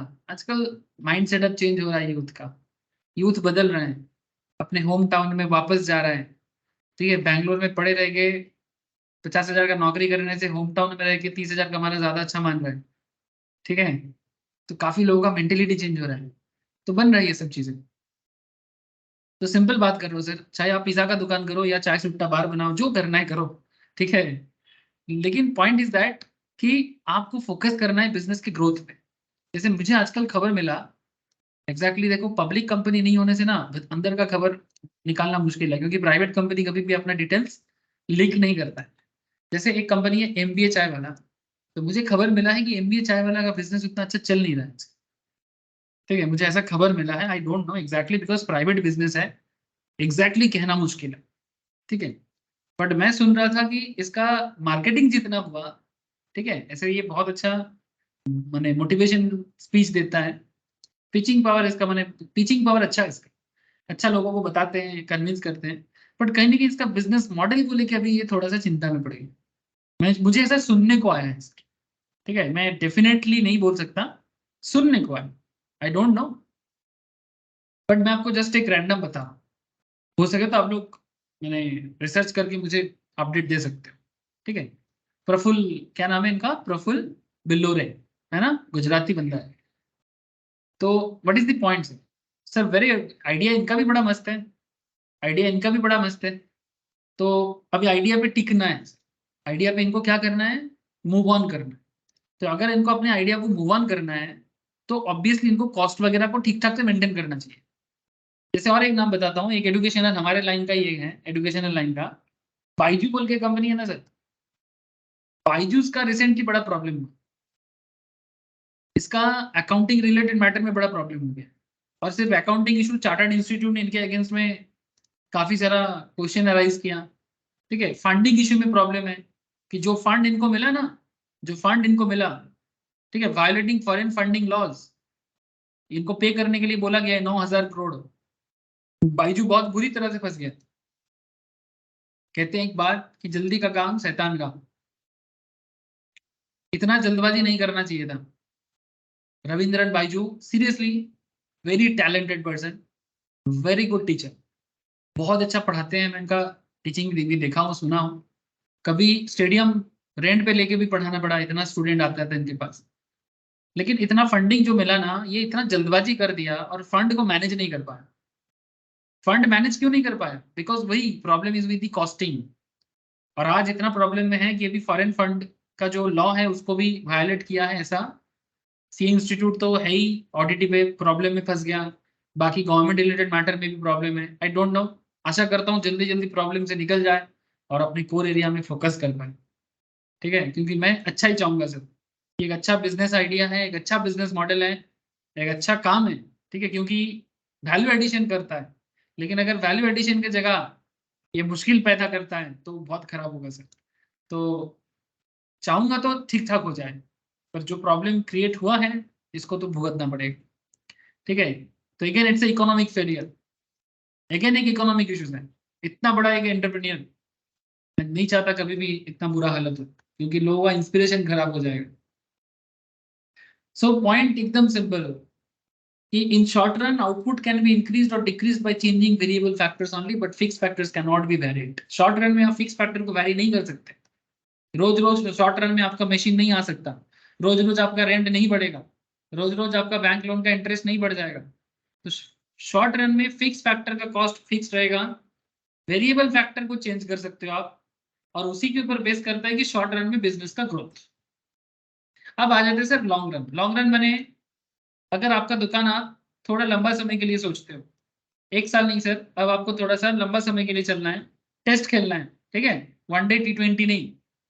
अब आप सोच रहे हो कि भाई तो 3 साल आपका बिजनेस रनिंग हो गया सर, तो ऑब्वियसली 3 साल पे रेंट बदल गया, ठीक है, बैंक में जो कैपिटल लोन का इंटरेस्ट था वो बदल सकता है। तो लॉन्ग रन में आपका हर चीज बदल सकता है, ठीक है। लॉन्ग रन में फिक्स्ड मैटर भी बदल सकता है, मशीन का यूज भी बदल सकता है। पहले छोटा मशीन था, अभी बड़ा मशीन यूज कर रहे हो। तो वही बात कर रहा है sir, in the long run period in which all factors can be varied, सारे के सारे फैक्टर्स, माने variable factor as well as fix factor. There is only variable cost, it does not have fixed cost. So law of return to scale applies. In long run, output can be increased or decreased by changing all the factors. तो long run में business को अगर growth करना है तो आपको हर चीज में चेंज करना पड़ेगा। मैंने मैंने जो आपका फिक्स फैक्टर है उसको भी चेंज करना पड़ सकता है, मैंने करना पड़ेगा अगर ग्रोथ चाहिए तो। लॉन्ग रन में फिक्स फैक्टर को भी चेंज करो और वेरिएबल फैक्टर को भी चेंज करो। 3 साल 4 साल 5 साल में अगर कुछ करना है तो आपको मशीन चेंज करना पड़ सकता है, आउटलेट का, दुकान का, शोरूम का साइज चेंज करना पड़ सकता है, एम्प्लॉय का वेजेस चेंज करना पड़ सकता है, काफी सारी चीजें। और वेरिएबल कॉस्ट तो चेंज होगा ही सर, उसका नाम में ही चेंज है, वेरिएबल नाम में ही चेंज छुपा है। So both short period and long period can not be quantified. यानी शॉर्ट पीरियड लॉन्ग पीरियड क्या है ये क्वांटिफाई करना मुश्किल है, it's depend on business to business. Business to business माने अगर आप एक फुचका स्टॉल लगाते हो तो फुचका दुकान के लिए 4-5 महीना शॉर्ट रन है, 1 साल मैंने लॉन्ग रन हो गया। I hope you understand. No point is that short run में कितना तरह का कॉस्ट होता है। ऐसे तो शॉर्ट रन में जितना कॉस्ट होता है लॉन्ग रन में भी वही कॉस्ट होता है, थोड़ा कुछ एक्स्ट्रा पॉइंट वहां पर मैं आपको बताऊंगा। तो शॉर्ट रन टोटल कॉस्ट, इसे टोटल कॉस्ट कहते हैं सर। टोटल कॉस्ट माने total cost of production is a very simple concept. Total cost माने total cost of production in the sum of all expenditure incurred in producing a given volume amount. जितना आप production करने के लिए आए हो उसको बनाने के लिए आपका जितना खर्चा पड़ रहा है। सिंपल बात है, ये पिज्जा बनाने के पीछे आपका पर पिज्जा पे कितना खर्चा पड़ रहा है, या फिर उस दुकान को चलाने के पीछे आपको कितना टोटल खर्चा पड़ रहा है। अगर एक पिज्जा बनाने में, अगर मैं प्रोडक्ट का दाम बोलूं, एक पिज्जा बनाने में अगर आपको 50 टका खर्चा पड़ता है कॉस्टिंग, तो 50 पिज्जा बनाने में 50 × 50, तो आपका ये खर्चा बनेगा। तो पूरा बिजनेस को बनाने में आपका टोटल कॉस्ट कितना है उसको टोटल कॉस्ट कहते हैं। Very simple sir. Total fix cost माने, अच्छा टोटल कॉस्ट के अंदर फिक्स कॉस्ट भी है, वेरिएबल कॉस्ट भी है। जब हमको टोटल कॉस्ट बोला जाएगा तो उसमें मैं फिक्स कॉस्ट भी ऐड करूंगा, वेरिएबल कॉस्ट भी ऐड करूंगा। लेकिन अगर मुझे सिर्फ टीएफसी कहते हैं, मैंने टोटल फिक्स कॉस्ट, तो fix cost does not change with changes in level of out. माने आप एक यूनिट प्रोडक्शन करो, मैंने आपकी दुकान में आप 1 पिज्जा बनाओ कि 4 पिज्जा बनाओ कि 50 पिज्जा बनाओ, डजेंट मैटर, आपका टोटल फिक्स कॉस्ट तो टोटल ही रहेगा। वेरिएबल फिक्स कॉस्ट जो है, वेरिएबल कॉस्ट जो है वो चेंज हो जाएगा। चलो इसके लिए ना एक टेबल ड्रॉ करते हैं, टेबल आपको बहुत हेल्प करेगा, ये सब स्टैटिस्टिक्स है, हेल्प करता है सर। मानो आपकी पिज्जा दुकान है ना, चलो पिज्जा ही बनाते हैं आज, जो समझ में आसान हो वही वही बना लेते हैं, ठीक है, इतना काहे सोचना। आउटपुट कुछ नहीं है, फिर भी फिक्स कॉस्ट लगेगा। प्लीज टेल मी, दुकान में एक भी पिज्जा ऑर्डर नहीं है, क्या फिर भी दुकान का भाड़ा देना पड़ेगा सर? प्लीज टेल मी। हाँ सर। हाँ सर, बिल्कुल देना पड़ेगा। बिल्कुल देना पड़ेगा। हमारे कोई अपना तो है नहीं दुकान का, मतलब जो ओनर है, ठीक है, तो देना पड़ेगा। इसीलिए आउटपुट 0 हो सकता है, फिक्स कॉस्ट तो फिक्स ही रहेगा। अच्छा आउटपुट जब नहीं है तो वेरिएबल कॉस्ट भी नहीं होगा। हाँ सर, आउटपुट नहीं है तो वेरिएबल होना मुश्किल है। इसीलिए स्टार्टिंग में आपका फिक्स कॉस्ट ही आपका खर्चा है। अब मानो आपकी दुकान में एक पिज्जा का ऑर्डर आया, फिक्स कॉस्ट तो 10 है, वही रहेगा, फिक्स चेंज नहीं होगा। लेकिन एक पिज्जा बनाने के पीछे आपका 8 टका खर्चा पड़ जाता है। डिलीवरी बॉय का खर्चा, पिज्जा का रॉ मटेरियल का खर्चा, इलेक्ट्रिसिटी का खर्चा, जितना भी चीजें हैं वेरिएबल, तो कुल मिला के आपका टोटल कॉस्ट पड़ जाएगा 80 रुपीज। 2 पिज्जा बनाओगे, फिक्स कॉस्ट फिक्स्ड ही है, उसका नेचर नहीं बदलेगा। 2 पिज्जा बनाने में आपका कॉस्टिंग थोड़ा कम हो जाएगा वेरिएबल में, क्योंकि एक पिज्जा में 8 टका तो 2 पिज्जा में 13 टका, क्योंकि वी ऑल नो कि नंबर ऑफ प्रोडक्शन बढ़ने पे, मानो सिंपल बात है सर, एक मशीन है पिज्जा मशीन, तो मशीन के अंदर एक पिज्जा बनाने में मेरा जितना इलेक्ट्रिसिटी खर्चा होगा, 2 पिज्जा बनाने में मेरा उतना ही इलेक्ट्रिसिटी खर्चा होगा ना, 4 बनाएंगे तो भी उतना ही खर्चा होगा ना। हेलो,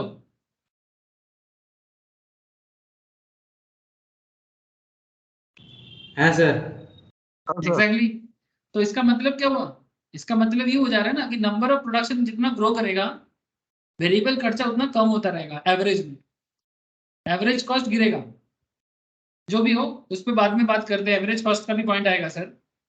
लेकिन इतना समझो कि आपका वेरिएबल कॉस्ट देखो नंबर ऑफ यूनिट ग्रो कर रहे हैं, लेकिन ओवरऑल देखो तो आपका कॉस्टिंग बढ़ तो रहा है, लेकिन एवरेज में कम हो जाएगा।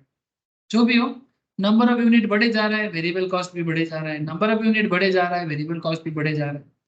लेकिन फिक्स देखो, उसका नेचर ही फिक्स्ड है,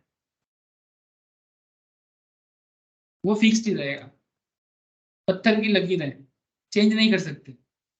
लेकिन वेरिएबल, पिज्जा ऑर्डर जैसे जैसे पिज्जा ऑर्डर बढ़ रहा है, वेरिएबल कॉस्ट बढ़ जा रहा है, और ऑब्वियसली टोटल कॉस्ट भी चेंज होगा। अब इसको अगर ग्राफ में कन्वर्ट करो, if you want to analysis this statistics through graphical presentations, sir आप लोग एक काम करोगे, आई डोंट नो आप लोगों को अच्छा लगेगा कि नहीं, बट ट्राई कर सकते हो। आप लोगों को माइक्रोसॉफ्ट एक्सेल आता है? हाँ सर, सीखे हो Microsoft Excel basic computer skill में? हाँ सर, आता है। सर अगर माइक्रोसॉफ्ट एक्सेल आता है तो आप लोग, मुझे ये डेटा एनालिसिस के अंदर ये सब सिखाया जाता है सर, आप लोग अपने नॉलेज के ऊपर बेस करके मुझे ये डेटा, जैसे आप डेटा चेंज कर सकते हो, लेकिन मुझे total fix cost, total variable cost and total cost का ग्राफ माइक्रोसॉफ्ट एक्सेल सीट पे बना के दिखा सकते हो। स्टैटिस्टिक यूज करना और उसके बेसिस में ग्राफ ड्रॉ करके दिखाना, कर पाओगे?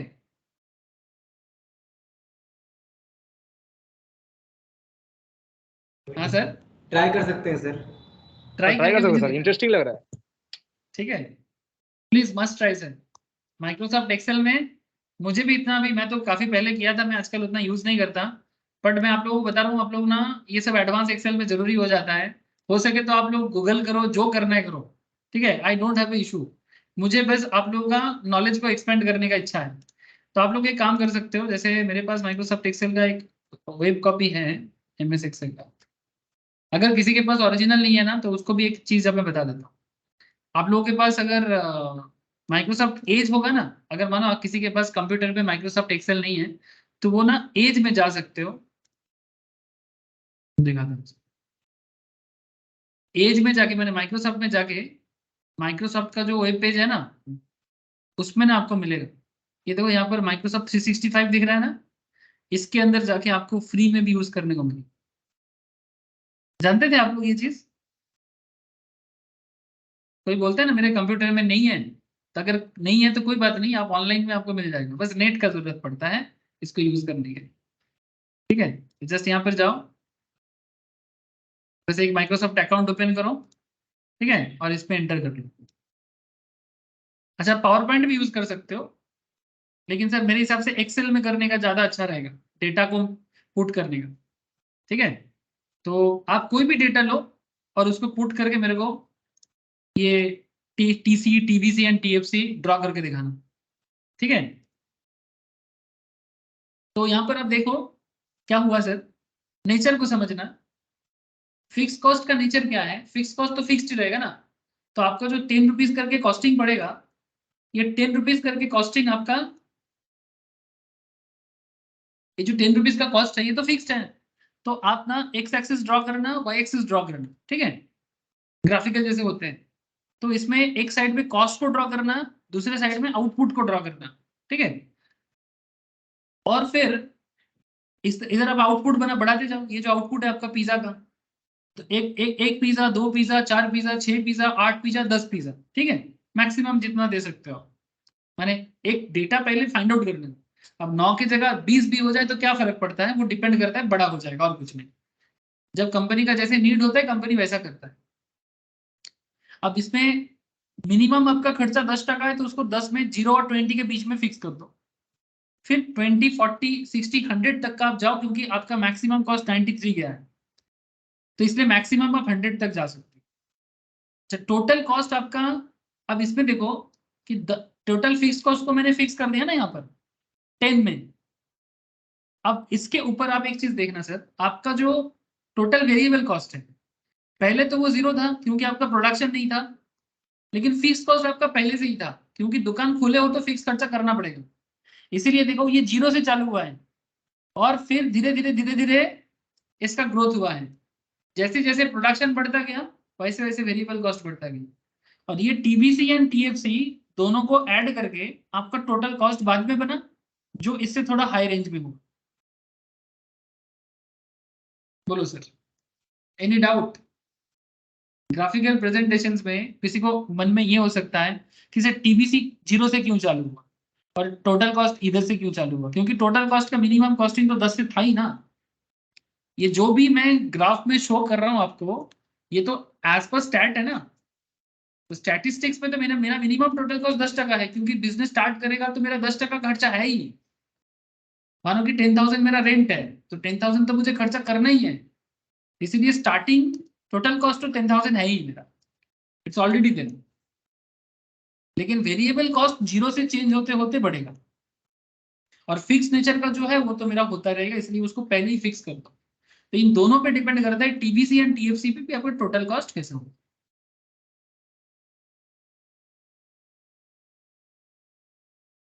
आई hope it's clear.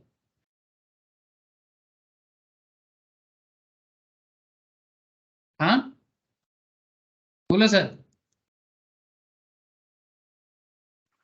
Yes sir. हाँ सर। तो ये हो गया TC, TBC, TFC as per stat. और आप लोगों को मैं बोला माइक्रोसॉफ्ट एक्सेल में आप इसको पुट करके ग्राफ ड्रॉ करके कोशिश करके मेरे को दिखाना, फाइल शेयर करना मुझे, ठीक है। एक्सेल सीट को पीडीएफ बना के मेरे को शेयर करना है, या एक्सेल सीट भी शेयर कर सकते हो, कोई इशू नहीं। अच्छा, सेमी वेरिएबल कॉस्ट, सर ये क्या होता है? वेरिएबल सुने थे, सेमी वेरिएबल नहीं सुने? माने आधा फिक्स्ड आधा वेरिएबल। सर ऐसा भी होता है क्या? सर ऐसा भी होता है, कोई एग्जांपल दे सकते थे सेमी वेरिएबल खर्चा का?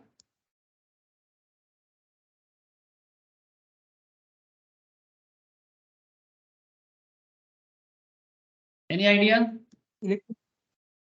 हाँ बोलो, इलेक्ट्रिसिटी, एग्जांपल।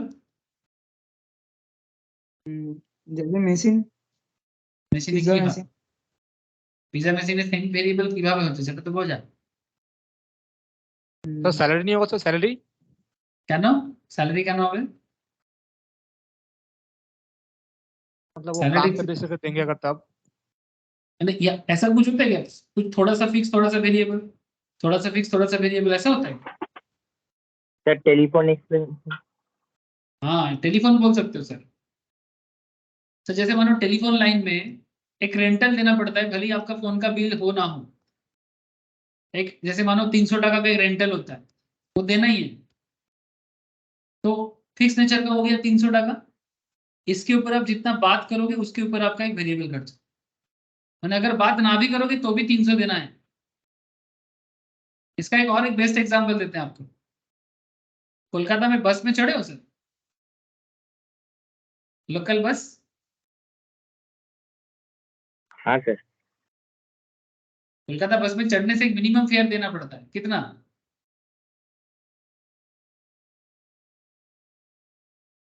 मिनिमम तो 15। भाई 10 টাকা, 15 টাকা की मिनी बस है, सर 10 ही तो सर। मिनिमम 10 है। हाँ सर 10 10। मिनिमम 10। कोरोना से पहले 7 टका 8 टका था, कोरोना के बाद से 10 टका मिनिमम जो भरा हुआ, और चेंज नहीं हुआ, ठीक है। नहीं तो कोलकाता में बस का भाड़ा 7 टका 8 टका मिनिमम फेयर ऐसा चलता था। बट आफ्टर कोरोना और तेल का दाम जिस तरह से बढ़ा है, लोगों का आदत भी बन गया है कोरोना में, मिनिमम फेयर 10 टका हो गया सबका। Now what is the point कि सर बस में चढ़ के आप कितना भी दूर जाओ, पहले आप 10 टका दो, फिर एक सर्टेन किलोमीटर के बाद मानो 10 टका खत्म हो गया, मानो आप केष्टपुर से उल्टाडांगा जा रहे हो या लेक टाउन से उल्टाडांगा जा रहे हो, भाड़ा आपको उल्टाडांगा तक 10 टका देना है। उल्टाडांगा के बाद माने विधाननगर स्टेशन के बाद आप और 2 किलोमीटर जाओगे तो आपका भाड़ा मानो 5 टका बढ़ेगा, फिर और 2 किलोमीटर जाओगे तो फिर 5 टका बढ़ेगा, फिर सियालदह तक जाओगे तो मे बी और 2 टका बढ़ेगा।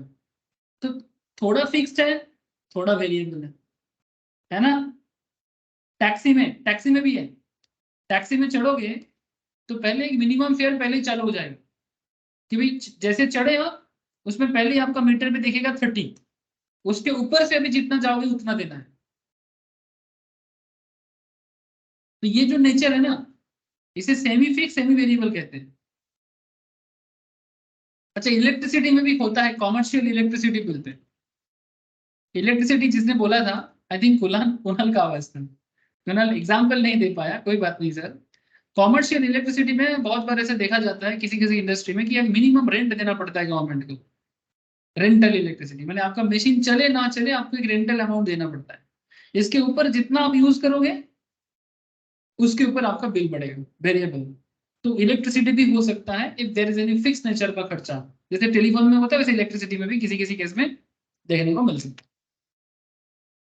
तो ये जो है ना, इसका ग्राफ कैसे होगा, 2 तरह का हो सकता है, एक स्टेयर स्टेप और एक सेमी वेरिएबल का नॉर्मल।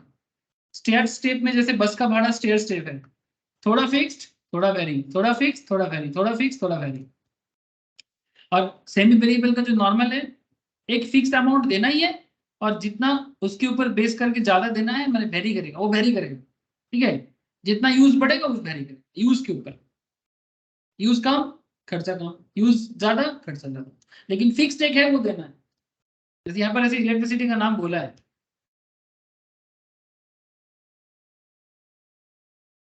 ठीक है।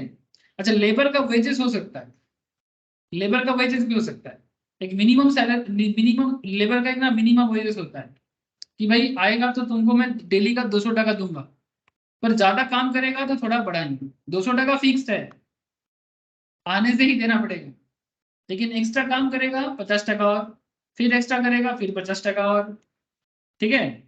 जैसे मानो घर पे अगर किसी की काम वाली बाई होते है ना, वो एक फिक्स पैसा वो लेता ही है कि भाई मैं आऊंगा बर्तन धोऊंगा कपड़ा धोऊंगा मेरे को इतना देना है।